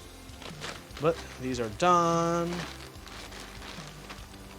Definitely need to give these a cleaning. This PCB probably still works. I don't know what I'm going to do with this PCB. I do plan on replacing it with something modern and something I can program with VIA, like a Canon Keys V2 instead of a, freaking bootmapper client, which for the longest time did do me solid. I'm not hating on bootmapper client because we honestly wouldn't be where we are in the community without Bootmapper Client, right? Without Bootmapper Client and people like me pushing for Bootmapper Client over QMK, QMK would have never developed their GUI tools. I'm gonna take partial responsibility for that, for being part of the normie crew. QMK people used to really be upset at me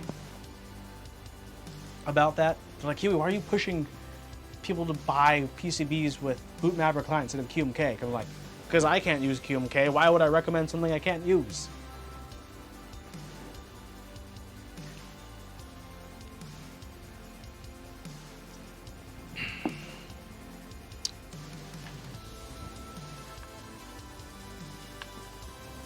But now I can use QMK as long as it's supported on config.qmk, which is essentially most all custom PCBs these days. So QMK is in a great spot. Even better if your board is also VIA supported. What a time to be alive, right? Feels good to be in this time of keyboards. Ks were 66 last. Wait, maybe it was even cheaper when I got it. Maybe it was $100 shipped when I got it. I forgot. Ah! That's still hot!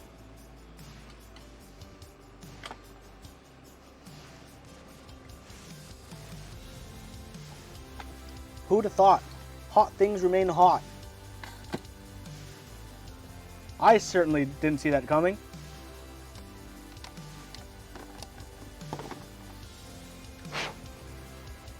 Well, no lasting burns. Just a little self-shock and self-realization of being an idiot. Just more harm to my pride than anything else. I'm like, okay, yeah, I'm fine. Only my pride took a blow. Fortunately. Yeah, well, it's been a little over 3 hours. Perfect point. This is usually how long I like to stream. I usually don't like to go much longer unless something is like mission critical or too hype.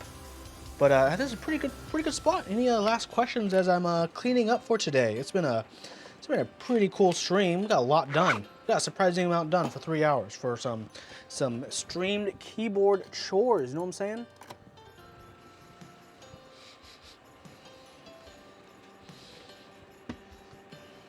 Yeah, I got some stuff done. Replaced a keycap bag that's just garbage now. Look, I can tear it in half. That was easy to tear in half too. It tore along the cut lines cleanly. Check your bags, okay? Make sure your bags aren't going bad. Otherwise, your bags are gonna spill out. And you're gonna have keycap mess everywhere. Then pick it up, and you're like, how did I get in this situation? Because you didn't check your bags. Check your bags, folks. Okay.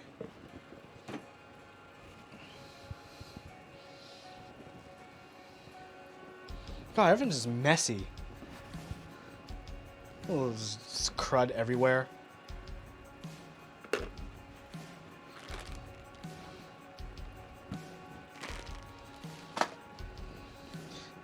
Best solution, just don't own both.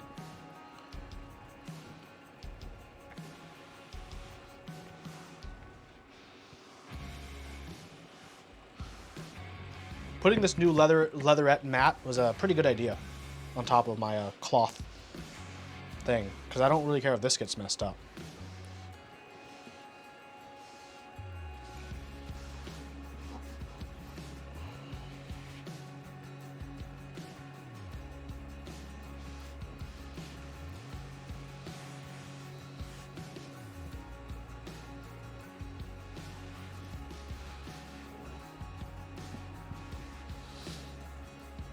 Well, yeah, that's going to be, for the most part, the stream for today. Thank you, everyone, so much for watching. We got some exciting content coming out this week. Later this week, this month in keyboards, expect a glorious Panda review, which answers the question, should you be holy or should you be glorious? That and much more content coming soon on the Man of Interest channel and the Man of Interest streams. You know the standard bullshit. Subscribe, like, I don't know. Insert stuff here. Well, everyone, thank you so much for watching tonight. Have an absolutely wonderful night and have a wonderful week. And don't forget, no matter what, keep on keyboarding.